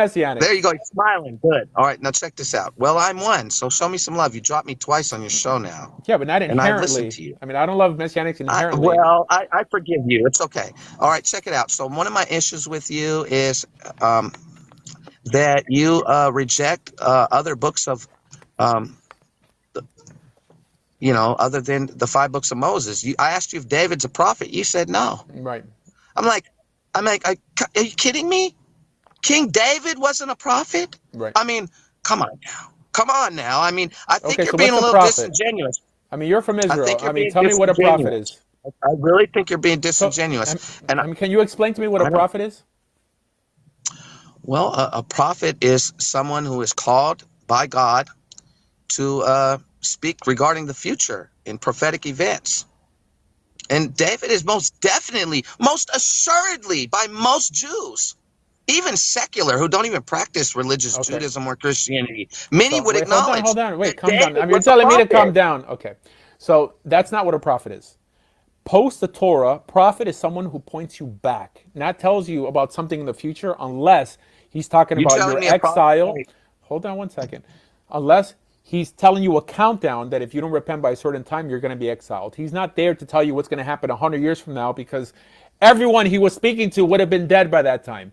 And It was written nowhere that we should write books for the prophets. So they never knew that there would exist books after they died, hundreds of years after they died, that were going to be used as an almanac of things to come. This is a new thing. That's an Islamic notion of a prophet. The Jewish notion of the prophet is not to reiterate the formula that appears in Torah. And the formula is that Right. when Israel begins to sin, right, God raises up for them a prophet to remind them, right, where they should return to. And if they don't listen to the prophet, then he exiles them. And then while they're in Okay. exile, God also raises for them prophets to get them to repent so they can go back to Israel. Now go ahead. Correct. Okay, I would agree with your definition, but you saying that a prophet has nothing to do with speaking about prophetic events relating to the future or speaking for God is incorrect. Okay, you got to be open to some understanding of other people here, because your narrow-minded approach is that it's only about exile and return. Now, what happens if people don't listen to a prophet? I mean, because according to you, Moses is the only prophet. No. All the prophets that God rose up, it says in Deuteronomy chapter 18 that when you begin to emulate the nations of the world, God will raise up for you a prophet, right? And the prophet does not speak what he commands, right? Let's Prophets in talk about general. Yeshua. Ah. Let's talk about All right. Yeshua. So you do acknowledge, claiming that you're Israeli, that the average Israeli doesn't believe it's talking about Yeshua, right? Well, listen to me, Okay. So because then I'm it getting shouldn't be ready to such a record. shock. Okay, let me tell you something real quick, please, because I Yeah. just want you to listen. You dropped me the first time when I was before I was trying to tell you All something. right. So prophets tell people things before they happen. Would you agree with that? No. Like if you don't, yes, they do, and that is just what? If you don't do this, this is what's going to happen. That is a Oh, prophetic okay. message. Okay. That Come is on part of now. the formula. It's reminding you what If the you Torah don't says. repent, Can you give me an God is going to example? destroy. Okay. So Jonah. that's what the Torah said. They're reiterating what the Torah Okay, says. I They're believe in reiterating the Torah. formula. How is it a Listen. prophecy? Okay, let me give you a prophecy. Okay, all right, huh? How about I give you one so I can tell you what prophets do? Because I am one. All right, Here we go. I'm going to give you wait, hold on. And you know what? No, I'm People listening, do. bro. I'm listening. Go I ahead. know we're having a dialogue here. People do this all the time. Drop them. Like things get heated up. They get nice and juicy. And people want to drop someone. I don't understand it. So look, check this out. I'm going to give you a prophecy real quick. It's not arrogant. It's the truth. So Don't you worry wait to see about the if it happens. comments. I mean, don't worry about the Okay. comments. I'm not worried about the comments. Trust me. They should be concerned about what I'm about to say. Oh, I just had This is a prophecy right here that's going to happen. sound Okay. effects on. All right, go ahead. Washington, D.C. is going to be struck with a hurricane and an earthquake. And the Mississippi River is going to be turned into blood. And I'm the disciple John, whom the Lord loved and loves, and one of the two witnesses in the book of Revelation. And I'll be returning to Israel soon. And Yeshua is the Messiah, and the kingdom of God has come upon you. There you go. I gave you a prophecy. These things are going to happen in the near future. Washington, D.C. will be struck with a major hurricane and an earthquake. Mississippi River will turn into blood. All right, I can't, guys. All right, next. No, I gave him a chance. I was about to start. No, I mean, I gave him a chance. And look, I mean, whatever. I don't mind people saying silly stuff on the show, as long as they don't call me a liar and accuse me of doing stuff that I don't do. I think I'm very nice to Christians and messianics. I like Christians and messianics. I just, I mean, he's just saying things that it's not. I mean, for a prophet, I mean, I guess It's not. whatever. That sounded ridiculous to me, Rob. Yeah, I feel like Sponge.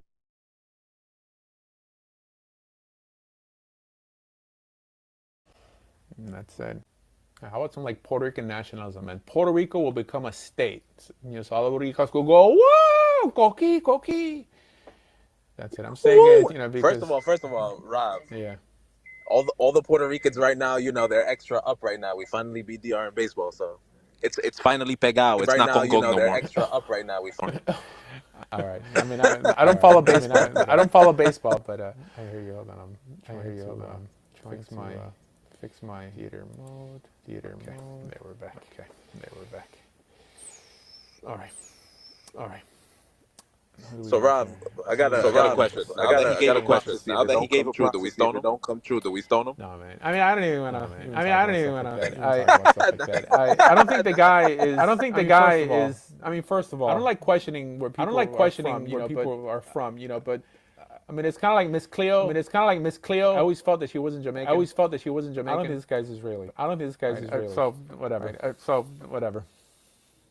Listen, I don't know. Let's see. All right. Let's keep it going, guys. Keep the party moving. I don't think the party moving. I don't think he's Jewish. Now, you could be. I mean, there's some Jewish people. There's some Jewish people who don't know anything. He clearly does know about the Bible. He clearly does know about the Bible. I don't think he knows what Jewish people believe.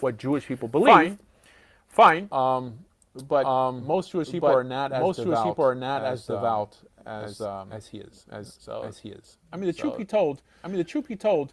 You know how they say you don't look Jewish. I mean, I get that. But I think it applies. More to not acting Jewish. I could tell when somebody's Jewish. I've always lived around Jews. I grew up in Miami Beach. Even though I wasn't born Jewish, I lived in Israel for 5 years. I lived in Israel for 5 years. I live in a humongous Jewish community now. I could tell who's Jewish. Just by them talking. I'm not saying religiously Jewish. I'm not saying religiously Jewish, but ethnically Jewish. And I don't know. You could tell. You could tell. Rob, there's a question. Somebody said was the Torah created before or after the Ten Commandments? After. Well, the Ten Commandments are part of the Torah. Right? And I'm excluding here all the narrative. Because the narrative, colloquially we call it the Torah, right? Abraham, this and that. Stories of Abraham, this and that. I'm not convinced that that was given to Moses. Nor is that like anyone else. They just say it like part of a creed, but they never have to defend it. So that's in the Torah. The Torah was not given on Mount Sinai. The transmission began on Mount Sinai. But it continued all the way to the end of Deuteronomy. Deuteronomy is called Mishneh Torah. The repetition of the law. There's laws that appear in Deuteronomy that don't appear in other books. There's no command to establish a king anywhere but in Deuteronomy. The mitzvah of lo tasur, of not straying from the rulings of the court, only in Deuteronomy. So you throw like with the court of the judges. The only chapter that talks about accepting prophets is only in Deuteronomy.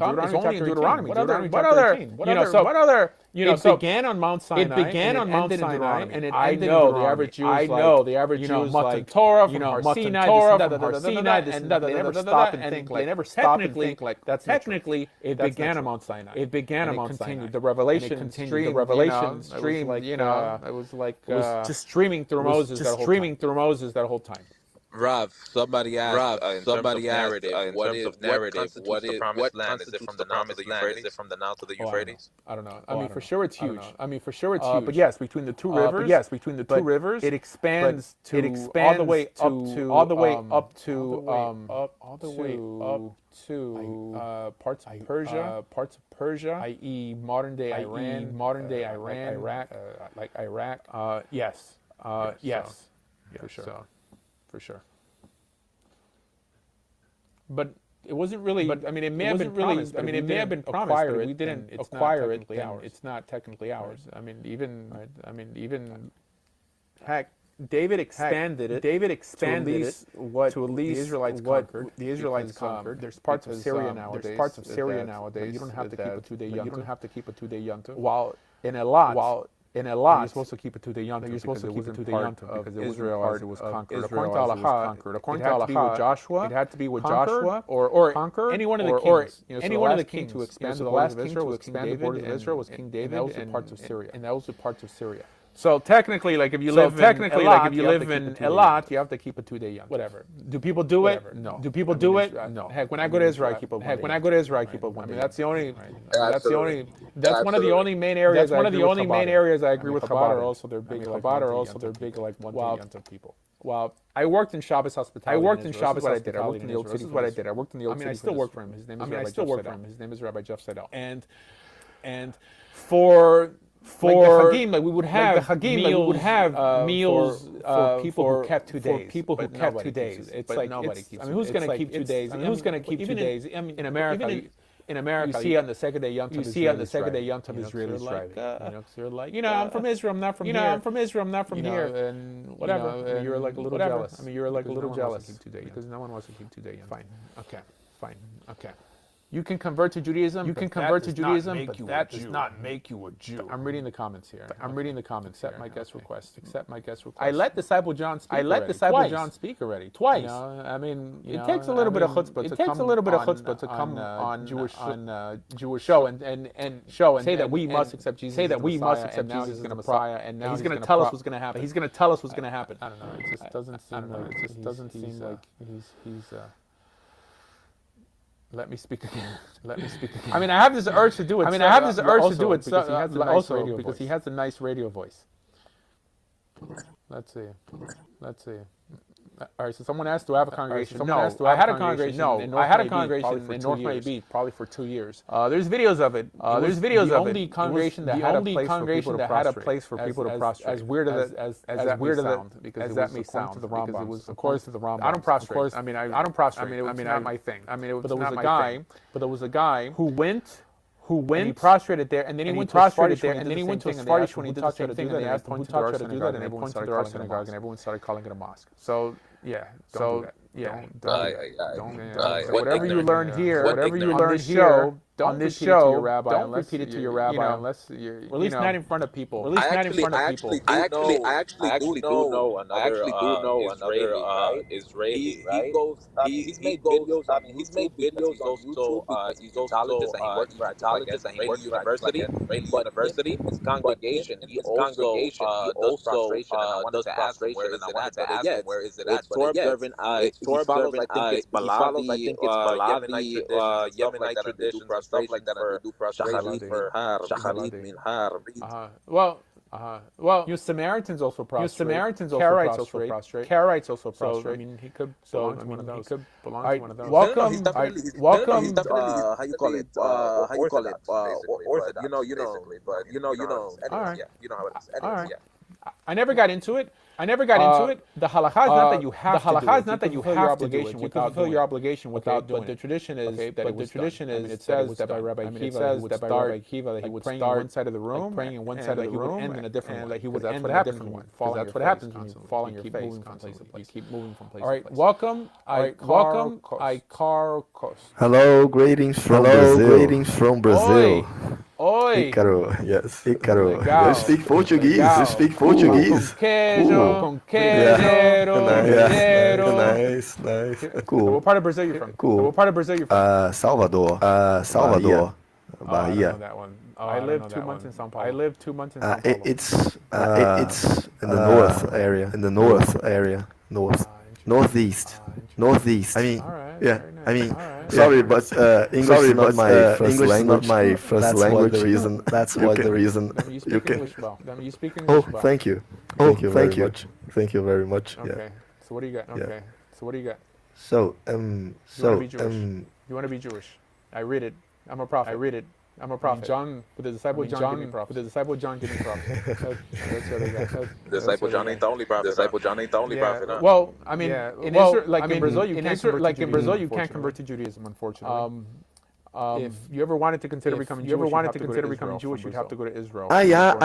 Once I was trying to search through the internet about the Mehon Mamre, right? Like a Torah in Portuguese on a website called Mehon Mamre, but it was not in Portuguese. I moved to the French part. I could read everything, but in English. I'm a big fan of that website. Yeah. And I don't understand. I don't understand this website was closed for people who speak. I don't think it was closed. So he passed away, by the way. The author of that website was. Okay.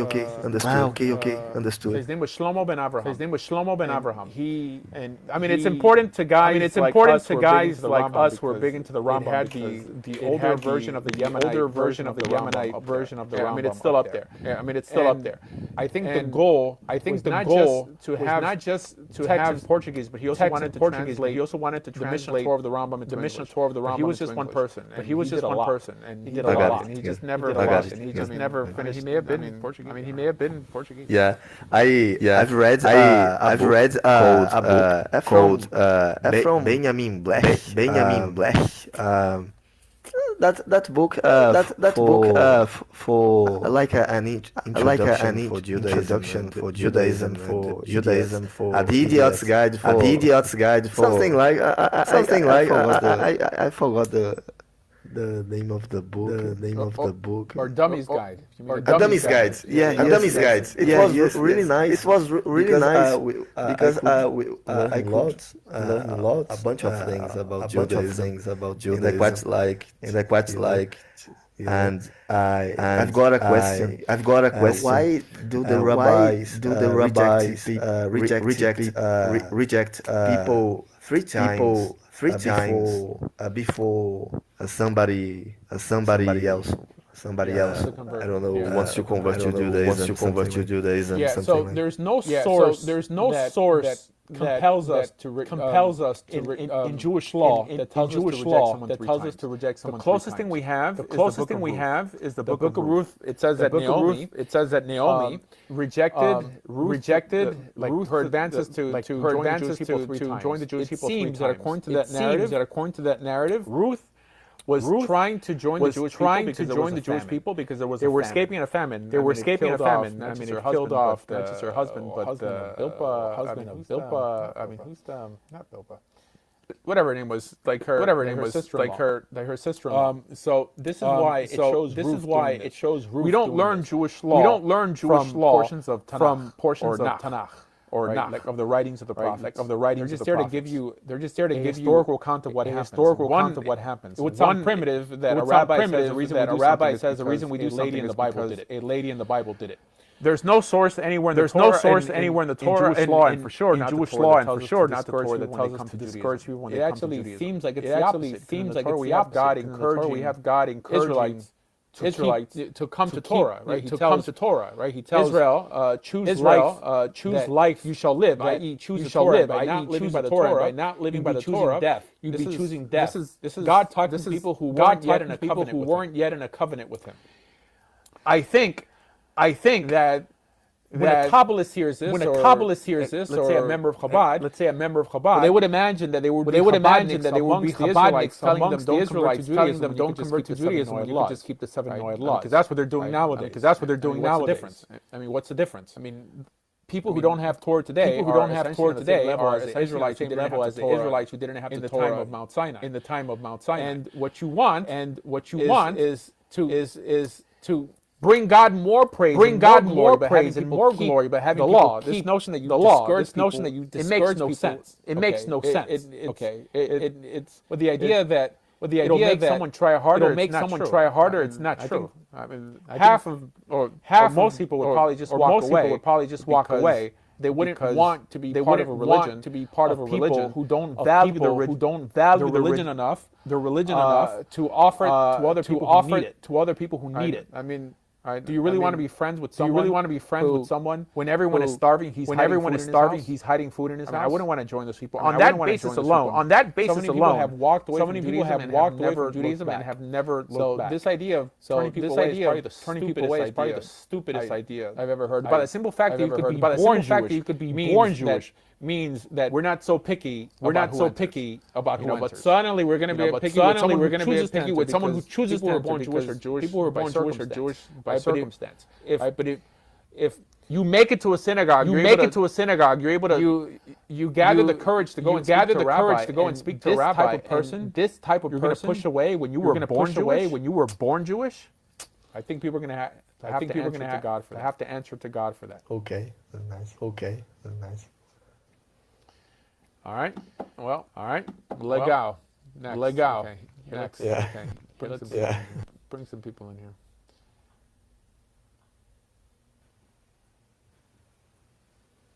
Okay. I remember something like Kitsur Shulchan Aruch which is a kind of the Talmud summarized. Isn't that right? Isn't that right? Somewhat. So Kitzur Shulchan Aruch has. First of all, it has really nothing to do with Shulchan Aruch. It was written by Rabbi Gansfried. It was written by Rabbi Gansfried. 1700s, possibly. But it's built. It has a lot of Kabbalistic texts in there. I mean, it does have things from Shulchan Aruch. But it has a lot of customs like later customs. It's much shorter than Shulchan Aruch. So it's one of the few texts that are translated into English. So people who are new to Judaism, will study that just to sort of get a grasp of Jewish law. Although it introduces weird ideas. Like it mentions the whole what you put on first in the morning. Like has a lot of Kabbalistic ideas. But yeah, I mean it's not just summarizing the Talmud. It's summarizing the Talmud. Bringing in a lot of mysticism. But yeah, go ahead. But you can find it online. Kitzur Shulchan Aruch is all in English online. Rob, funny enough, when I started becoming religious, I was partially absorbed into some of that stuff to the point that even till today I put on my shoe, I'm like right foot first, then left, then you tie the left one first, then you tie the left one first, and then the right one. Do that stuff unconsciously. Yeah. No, there's a practice that when you enter a room, you're supposed to enter with the right foot. I don't know, man. It's just come on. I have too much. Focus on making money, guys. Focus on making money. There's just so much nonsense that you're going to occupy your time. It's hard enough. It's hard enough. Trying to live up to top G, free top G. Waste your time.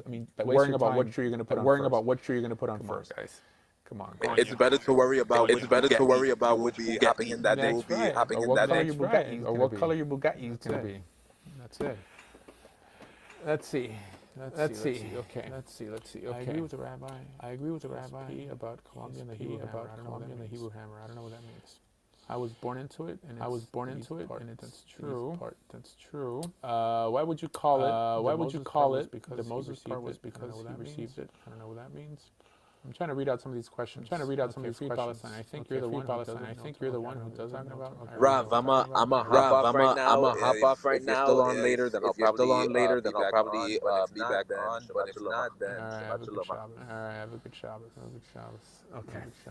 Okay.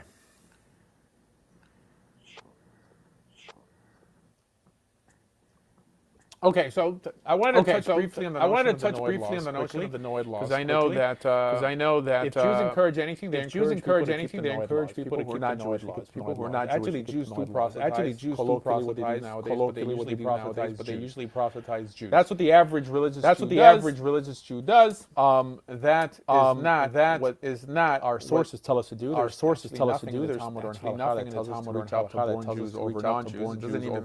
It doesn't even mention non-Jews.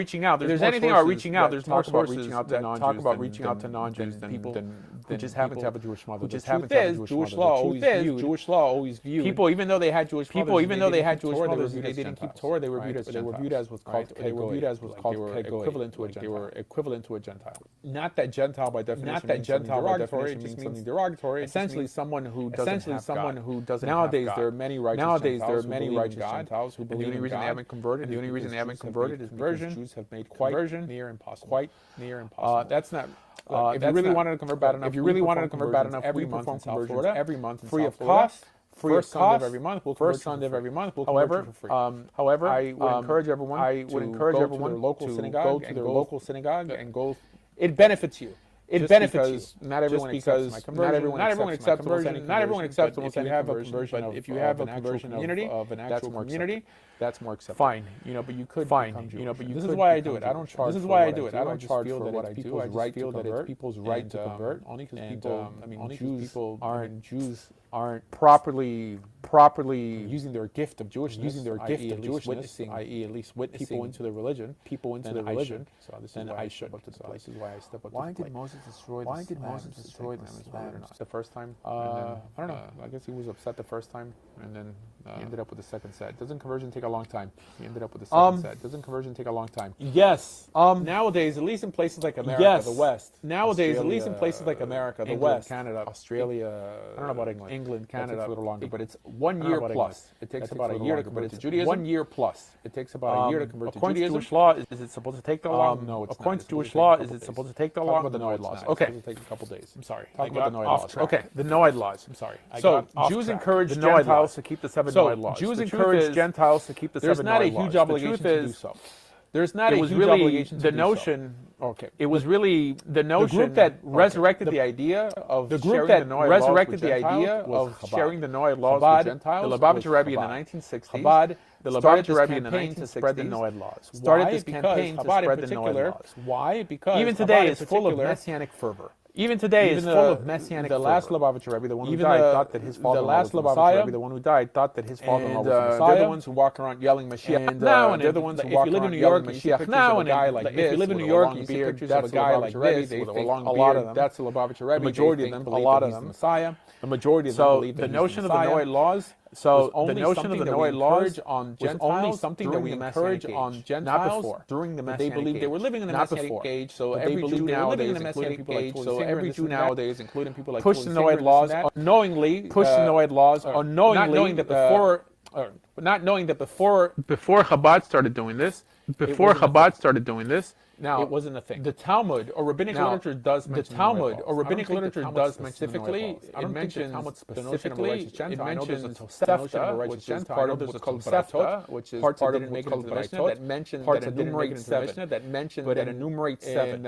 But in Masechet Avodah Zarah, it does. Masechet Avodah Zarah, it laws does that are incumbent on Noahide, laws that are incumbent on people who are not Jewish. The word Noahide people doesn't who are appear in not rabbinic literature. Jewish. The word Noahide It's doesn't a appear in modern day rabbinic term. literature. That's something. The word it's a modern day is term. Ger Toshav. The word or is Toshavim. Ger Toshav or Gerim Toshavim. That means resident in aliens. plural.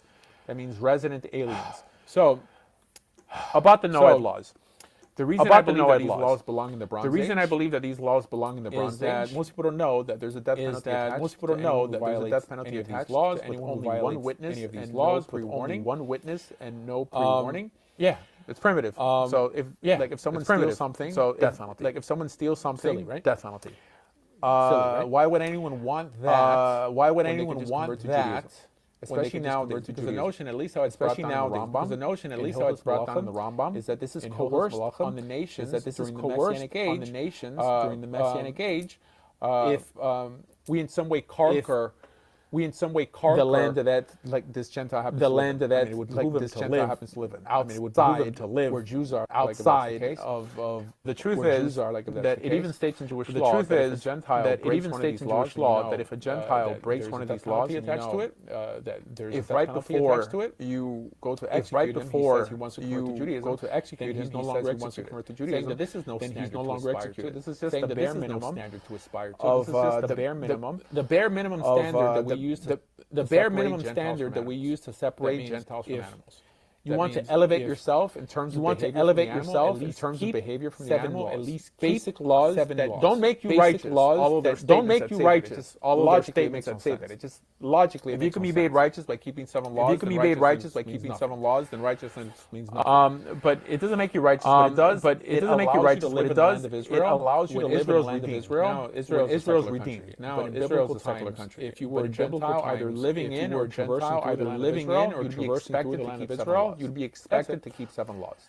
That's it. Give it Many give that poetic rabbis many and poetic hundreds of rabbis years and hundreds of you years. have the notion that you have the notion we believe that Gentiles get we to heaven believe by keeping that Gentiles get to heaven by keeping 7 Noahide laws. Some teach this. Right? Some the Rambam teach writes this. in Hilchos Right? Malachim The Rambam writes that in Hilchos Malachim those who are called those who are called the Hasidei Umat Olam, Hasidei the righteous Umat Olam, of the nations, the righteous of will the get a share in nations, the world to come. will get a share in the Right? world to And come. he specifically says that Right? these are And he people who keep specifically 7 says laws. these are people who keep because 7 they were in laws some way because translated to they Moses, were or in some way I mean, they buy translated into to some part of the Moses, Jewish. or- I mean, they buy into some part of the Jewish experience. But that's it. But Under those auspices, who would ever want to? Under those auspices, who would ever want to become a Noahide? The thing is, they've politicized conversions. They've politicized conversions. Conversions no longer years, and in the vast majority of the world, and in the vast 90% of the world, they're not 90% of the world done. Then what you the rabbis ask the question, what do we do with all these people? What do we do with all these people who want to? Oh, we'll just call them Noahides. Oh, we'll just call them Noahides. And we'll create a whole segment of literary works. Like literary works, like the Divine Code, like books like the Divine Code, and sell them books of essentially creative writing, absolutely baseless. Absolutely baseless. Trying to make the Noahide laws into an actual religion, which is an actual prohibition. The Rambam specifically writes that one prohibition on Gentiles is that they cannot create a religion for themselves. They could either create a religion seven plain laws, or convert seven plain laws. Or nowadays, when they're writing books on how to live like a Noahide, I would love to get a rabbi. I would love to get a rabbi who teaches the Noahide laws to in some way prove. Someone's asking how long does conversion take? Someone's asking how long does conversion take? It doesn't say exactly. According to Jewish law, it could take up to a day. That's it. Oh boy. Oh boy, let's see how this is gonna go. Hey man, man. Rabbi, I apologize. Throw me off. How are you? Well, I let mean, me on here. Well, let's see. It's all right. All right. Well, I mean, so you start. Well, let's see. We'll talk. I've been starting. This is all. I'm talking about the Noahide laws here. I've been starting. Yeah. How long does it take to convert people? People are asking. Yeah. How long does it take to convert? People are asking. In the Mishnah, in the Talmud, that convert in the Mishnah, in the Talmud, that convert. And people who came that were insincere. Hillel will convert people right away. False pretenses. And people who came that were insincere. According to Halacha, this is exactly what it says. And he converted in every part of Halacha that deals with conversion. This is exactly what it says. In every part of Halacha that deals with the Rambam, and we're talking about Masechet Yevamot, because we're talking about the Survey of the Rambam. If somebody comes to convert, you ask them, why do you want to convert? And if somebody comes to convert, you ask after them, you tell him, don't you know Israel is subjugated, they're mistreated. After you tell him, don't you know Israel is subjugated, they're mistreated. Part of them, it says, you accept them. I still want to join them. Miyad. Had the honor to be a part of them. It says, you accept them on the way to conversion. Then it says that you tell them some of the commandments on the way to conversion. Then it says that you tell them some of the commandments, some of the light, the prohibitions of idolatry. You tell them about Shabbos. You tell them about the prohibitions of idolatry. Of what's called vepia, the gleanings of the fields. Vepia, that has to do with the converts, by the way, how they're taken care of, because that's part of the second tithe. That has to do with the converts, by the way, how they're taken care of. And then it says part of the second tithe. You don't overburden him with the commandments. And then it says many of them, unless that you don't overburden him with the commandments. From the good path that he has chosen, you push him conversion back to the bad path. From the good path that he has chosen, the Noahide experience, back to the bad path. If the Rambam calls as the Noahide experience, if you're convinced that the Torah is true, and then it says that you tell them this a second time when you're and then it says that you tell them this a second time when he's already in the water. So this is not a 1 year conversion program. You tell it a second time when he's already in the water. So this is not a 1 year conversion program. This is possibly a 1 day conversion program. Come on. You know they have to be vetted. No, you know they have to. Rabbi, come on. Be turned away 3 times. You know they have to be vetted. You know that they have to year. And on Shabbos, they have to light. You know that a match. And on Shabbos, they have to light a. You know that it's not 1 day conversion. Okay, you know that. I know this, and I'm lying. It's not 1 day conversion. I'm not saying you're lying. I know this, and I'm lying. You're not. I'm not saying you're lying. I'm not telling you the truth. Okay.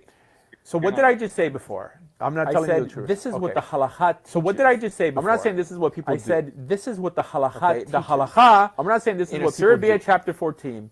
In Yevamot 47. In Serbia chapter 14. In Yevamot 47. This is exactly what it says. Is that what people do today? This is exactly what it says. People break halakha now. Is that what people do today? No, because people break halakha. I know that conversions don't take 1 day nowadays. Because I know that conversions don't take 1 day nowadays. Because they're missing the mark. It would behoove you to. I mean, hear my whole statement. It would behoove you to. I mean, hear my whole statement before you start making these judgments. Sorry. Okay. Okay. All right. Okay. Yes. Okay. Yes. Talk, Rabbi. Talk, Rabbi. No, you see why sometimes I drop you. I mean, you see why sometimes I drop you. Hold on 1 second. I have to take this. It's just, I mean, it's because you're accusing me of weird stuff. Hold on 1 second. I have to take this. Well, hey, can everybody hear me there, or am I paused? I'm probably paused. I don't Well, think you're paused. oh, really? Hey, Oh, can yeah. everybody hear me there? Or am I paused? I know I'm you drop me all probably the time. I'm not trying to be I don't think you're abrasive paused. with you. Oh, really? I actually really Oh, yeah. respect you a lot. Sorry. I learned how to. I know you drop me all a lot of things from you. I don't respect you too much if you feel that with you. you could publicly correct me, I actually really respect assuming that you a I'm lot. lying. I mean, knowing I've- what's true. I mean, that's what a lie is. I mean, if I just I learned gave how to, false you know, information, that wouldn't make me a a liar. lot of things from you. But it's You're- fine, bro. You don't respect me too much if you feel Please, that. please, I mean, no, I've been doing this for a pretty long time. Correct me. I respect the dialogue, assuming that I'm lying. One I more mean, second. What's my incentive for lying? I mean, if I just One more second.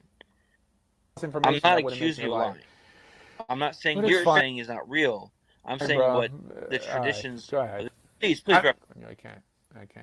No, I've been doing this for a pretty long time. All right. So I respect the dialogue. Noid laws. One more second. That is essentially what it is. What's my incentive? The term Noid does not appear in Jewish law. The term is Ger One more Toshav. second. Jewish law also states that nowadays. I'm not accusing you of lying. There's a bit of disagreement, I'm not saying, like on this point, but I want to touch on that later. what you're saying that is not real. nowadays you I'm saying cannot what make a Ger the Toshav. And this is how the Rambam breaks it down. He says that to make a formal Ger Toshav, this has to be done in front of 3 Jews. So anyways, we're talking about this only occurs when the Jubilee is kept, i.e. the messianic That is age. Essentially what it is, the Yovel year. Just the term Noai does not appear in Jewish law. That nowadays, and there's a bit of disagreement like, on this point, but fine. The author of the Shulchan Aruch, I think that nowadays, Kesef Mishnah you cannot says that you can make a Ger Toshav anytime. Fine. Most people understand the Rambam breaks it down. He's disagreeing with the Rambam. He says that to make a formal Ger Toshav, in other areas they don't. Which is probably has to be a very accurate statement of like most Jews won't acknowledge it. They'll be like, of course we agree fully with the Rambam. Only occurs the literature a little more. They will understand that not everyone agrees with the Rambam. Either messianic age. You want to call it Torah of the Yovel year and Joshua? Go ahead. Doesn't matter to me. Okay. I don't know however, can we make nagging against the law? I don't know what that means. With the Machaber disagrees. The last 8 verses, Joshua was a prophet. Fine. The author of the Shulchan Aruch, I think it's only a tradition that he wrote it. The Torah doesn't say Mishnah says that you can make a Ger Toshav anytime. Fine. I hate it when people call me a liar. Fine. Most people pick the Rambam in some things, and on other areas they don't. What about the sacred book of Murray? Oh, I heard about this. The book of a very accurate statement. Like most Jews won't ignore. I mean, something they use against Christians, right? College, they'll be like, of course. Okay, so that's the basis of the Noid laws. The literature. In Halakha, a Noid is called a Ger Toshav. Fine. If you want to as a system, it belongs in the Bronze Age. Joshua, go ahead. It's not as sophisticated nowadays to be ever considered as an alternative to Christianity, Islam, and for sure not an alternative to Judaism. So there you go. Become Jewish. I don't know what that means. If Joshua wrote the last 8 verses, Joshua was a prophet. Okay, it's only a tradition that he wrote it. The Torah doesn't say that. I want to invite this person. I am the same. I hate it when people call me a liar. Fine. Okay. So I'm inviting this person that I follow her lives. Her name is Yehudit June. What about the sacred book of Murray? See if she comes up. Oh, I heard about this. The book of Murray. Yeah, it's I mean, something they use against. Anyways. Right? Okay, so yeah, so that's the basis of the Noid laws. The Yanuka. I spoke about him already 3 times today. In Halakha, it's not a real thing. If you go to Israel, Israel, the average person does not know who he is. Does he have a following? Yes. Okay, fine. As a system, it belongs in the Bronze Age. Do people gather around him at the Kotel? He's not the only one. It's not as sophisticated nowadays to be ever considered as an alternative to Christianity, Islam, and for sure not an alternative. Hey, what's up, bro? Alternative to Judaism. So there you go. Can you hear me? Become Jewish. Let me charge my phone. Yes, sir. All right, cool. So I got a question about, I guess it's for you particularly, but maybe you could tell me more about what like a general opinion from like most Orthodox Jews is. But like when it comes to Israel, like for you personally, does that mean anything to you religiously? Or is it more like an ethnic thing? Or what does Israel mean? Because obviously like it's a big part of what you would say, like you speak to someone who's Hasidic, like Israel's a big deal. But for you, not being probably less religious, I don't know. Well, less religious than this. Let me explain. Less, what would you say? I would say less extreme. All right. I'm going to mute you for a second. Yeah. And I'm going to unmute you. Okay? Anyway, okay. So it's actually not true. The vast majority of Hasidic Jews are not Zionists. That doesn't mean they're anti-Zionist. They're what's called the Yanukas, for example. Most people don't know this. Chabad is not a Zionist organization. Chabad is actually what's called not a real thing. If you go to Israel, the average I mean, the Rebbe never visited Israel. Does he have a following? Yes. Shluchim not to enter Israeli politics. Well, I mean, the major people gather around him at the hotel. He's not the only people gather around, like Satmar. The Torah cart is actually not a Hasidic group. I mean, they're actually Litvish. They look Hasidic. But yeah. They have strimals and stuff, but that doesn't. I mean, that has nothing to do with being Hasidic. Well, hey, what's up, bro? I'm Orthodox. I would say that the more observant the Jew is, the less of a Zionist he is. This is just the way it is. There are extremely Orthodox Jews who are Zionists. All right, they're cool, called cool, the cool. Tilumi. So I got a question about people like Americana, the students. I guess it's for you particularly, but maybe you could tell me more about but they just don't work like like a general just strict opinion from like most Orthodox Jews is. I would say but that like when it comes to in the Israel, modern Orthodox world are like for you personally, what is that? Does that mean anything? Ultra Orthodox Jews are. It's rare to find people with black hats on, or is it more like an ethnic thing, or what as a Zionist? Is Israel for because sure, obviously, like it's a big part of. To find someone with a strimal or a sputic. What you would say, like we speak someone who's Hasidic, like Israel.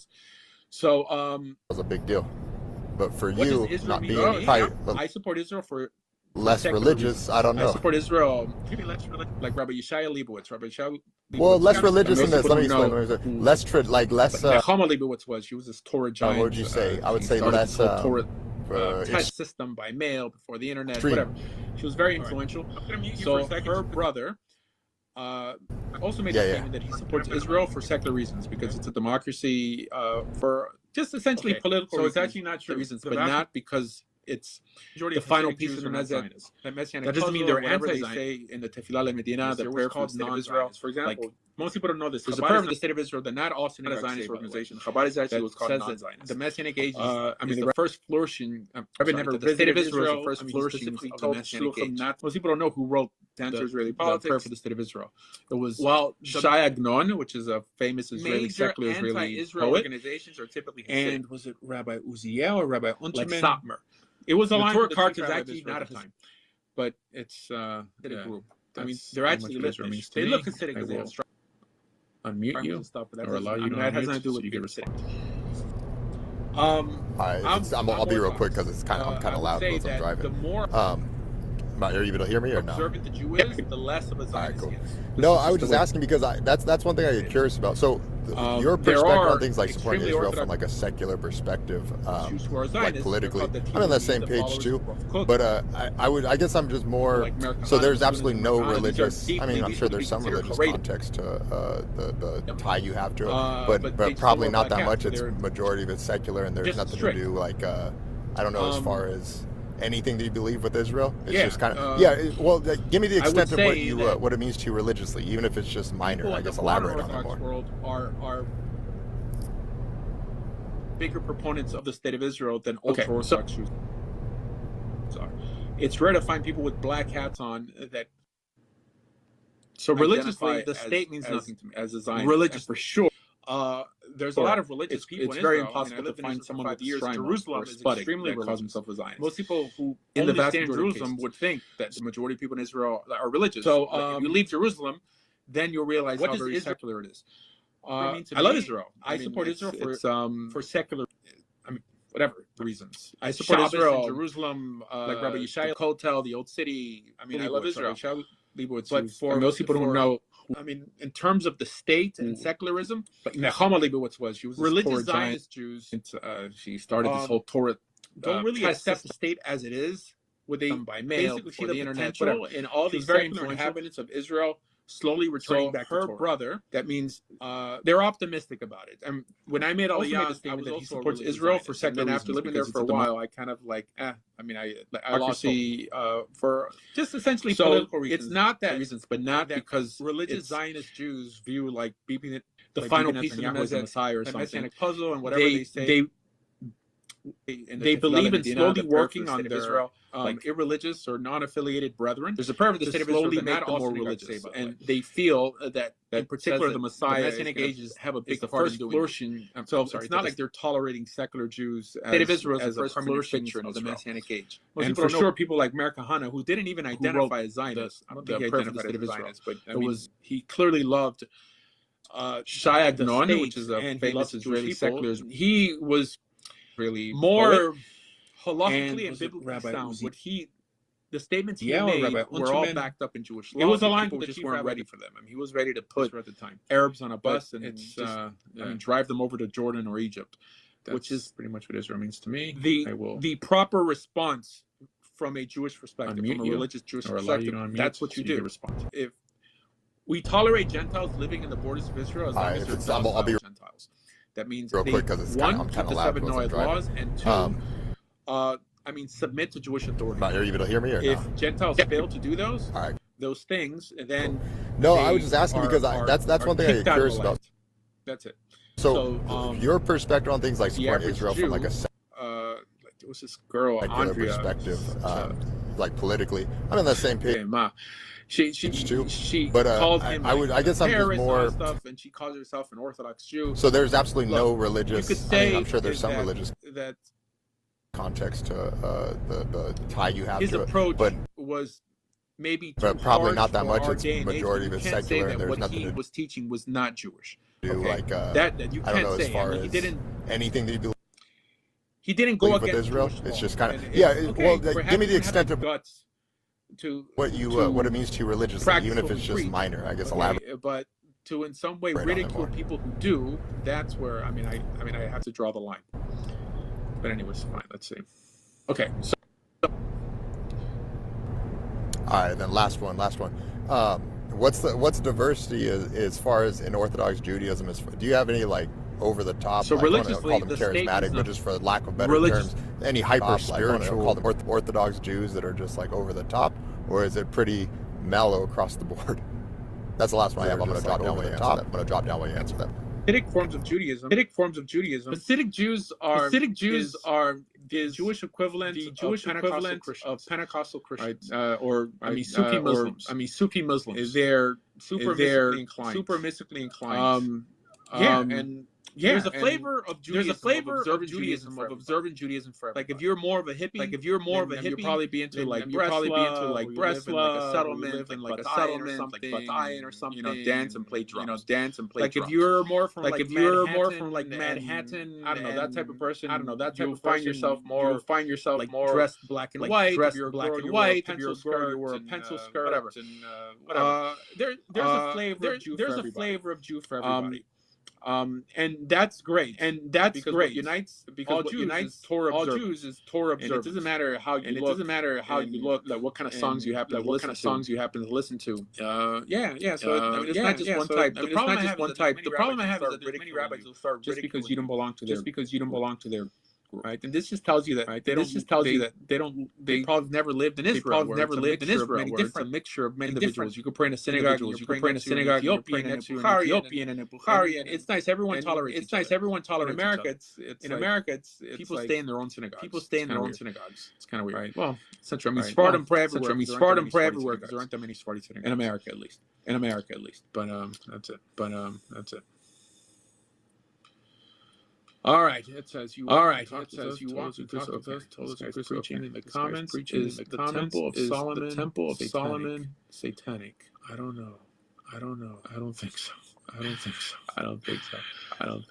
Okay. I mean, the notion of Satan. By the way, it's a Jewish concept because the notion appears in the Jewish Bible, at least in the book of Job. Which most rabbis are not big on. Most rabbis would say that the book of Job is allegorical. It never really happened. It's more of a parable. But the notion of Satan. I'm not convinced of that idea. This guy wants to come on, but to let the prophet on. Okay, we continue. Here we go.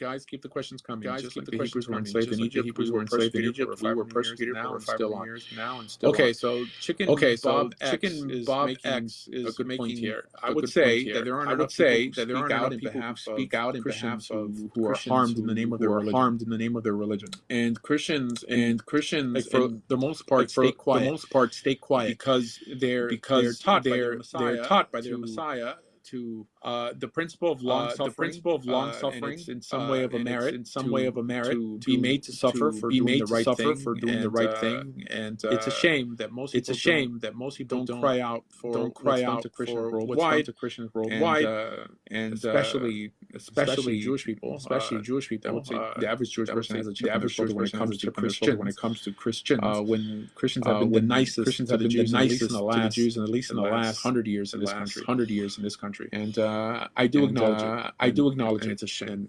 And it's a shame. All right, let's see. All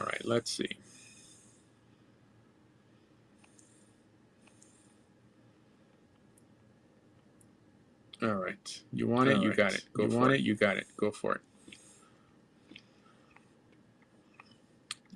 How long does a non-Jew okay, so it takes about a year. Someone's asking how long does a Jew? It takes about a year. From a Jew, it takes about a year. Formal conversion process. Go ahead, John. Okay. Thank you for letting me back up. Appreciate it. All right. So that you just said something very interesting. And I've heard that before. For one, because it's his show, not yours, buddy. That's why he let me up. So I have a question. I like coming on your show. I like listening to you too. So I wanted to say. For one, you said that I'm not Jewish. I'm not from Israel. I'm not from Israel. I didn't say that. I didn't say that. Sad, with that people do that. I said that I have a suspicion that you might not. I mean, I'll give you a story real quick. I think that you'd like to hear it. I was in Israel, and I went down one of these paths. I wasn't supposed to go down because they have signs. Like places where they still have landmines and stuff. You're not supposed to walk in those areas. Way in the north. So I was walking in one of these areas, I stepped on a landmine. I heard the sound. I thought, oh no, this is it. Yeah. Well, anyhow, if I get too much in that, you'll probably drop me thinking that I'm being fantastic. But it really happened. I survived it. Where? I survived it. I can't remember. I was all around. I travel pretty fast. I get around the globe quickly. Outside of, way in the north, between Syria. It was in Israel. I'm not sure, but last time I was in Israel, I spoke with Bibi Netanyahu. I got kicked out because I called the leader of TBN, Trinity Broadcasting Network. I called them out for their Christian teachings. Heretical Christian teachings. And he was in good with Bibi. They're having opened a big hotel. I think it was the Galilee or something like that. I was with a family member of mine. His name is Amir Sephardi. He's got a ministry called Behold Israel. But I wanted to point. All right, just a little bit. I let him speak a little bit. All right, guys. You know what? On that note, we're gonna end the live today. I think we kept it interesting. Kept it fast paced. The goal is to give you guys info. Today, I spoke. I want to make sure that I give you guys one good lesson that you could trust. But verify. Everything I say, verify. Everything I say, trying to lead a cult here. I'm not trying to lead a cult here. Stuff because I tell you to. Any type of point. I'm not lying to you. Look it up. I'm not lying to you, but I want you to get used to doing that. So you can do it with other people as well. But we spoke about the Noahide laws. Through it briefly. All this is being recorded. I'm essentially being streamed live on my YouTube. If you wanted to find this video later, just go on my YouTube channel, Torah Judaism International, and you'll see it there. Probably 20 minutes after the live ends. The live ends. To look up what we spoke about regarding every live. Touch about live that has to do with Jewish law. That's semi-Jewish law. That's semi-Jewish. So I think the Noahide law thing is interesting. I think it's interesting. But most people don't explain it properly. They just tell you have to keep the Noahide laws. Why? Because our oral law. Because our oral law tells you simple. It's not that simple. It's whatever. Okay. Answer your question. What's your take on evangelical? I like the idea of people trying to convert me. I like the idea. If a Christian or even a Muslim is taking time of his or her day to share with you what they even call good news. Why would that get you mad? What you should do is have something. What you should do is have something. Do the same. Do it before they hit you. Hit them before they hit you. Hit them before they hit you. But don't get offended. But don't get offended. I mean, it's kind of a beautiful thing. I mean, it's kind of a beautiful thing. Even though you're not convinced. Even though you're not convinced of it. I mean, don't you want them? Don't you want to make that a habit? To make that a habit. Right? I mean, if they see you walking, I mean, if they see you walking, for them to say, hey. I mean, for them to say, hey, step there. Watch your step. I mean, isn't that a form of proselytizing? Isn't that a form of proselytizing? Right? Like, why should that be a bad thing? Why should that be a bad thing? There isn't a ditch. Perhaps there isn't a ditch. Good looking out. Good looking out. Right? I mean, I don't think. The notion's too complicated. The notion's too complicated. Can you give me your opinion on observant? Your opinion on observers who are Unitarian. I don't know what that is. Unitarian. I don't know what that is. Observers who are Unitarian. Observers who are Unitarian. They're just Christian. They're just Christian. They just believe in Torah. What does it say? Okay. What does it say? You do not know the Father. You do not know the Father. Max Blaze. Rabbi, although I have my belief, I treat them okay. Okay. Your YouTube videos are breaking up all the time. Yeah. I have to. No, it's because Zoom. I'm using Zoom. It's weird. I'm on my TikTok. I'm recording this on my phone. My TikTok live, streaming to my other TikTok account. Zoom allows you to in some way share a portion of your screen. So I'm sharing the portion of the screen that has the screen that has my video, and I'm streaming it into the YouTube. So whatever, I'll fix it. Okay. Bro, how do you now believe in David's son? Believe in David's son as a prophecy. Fine. All right, guys. Thank you.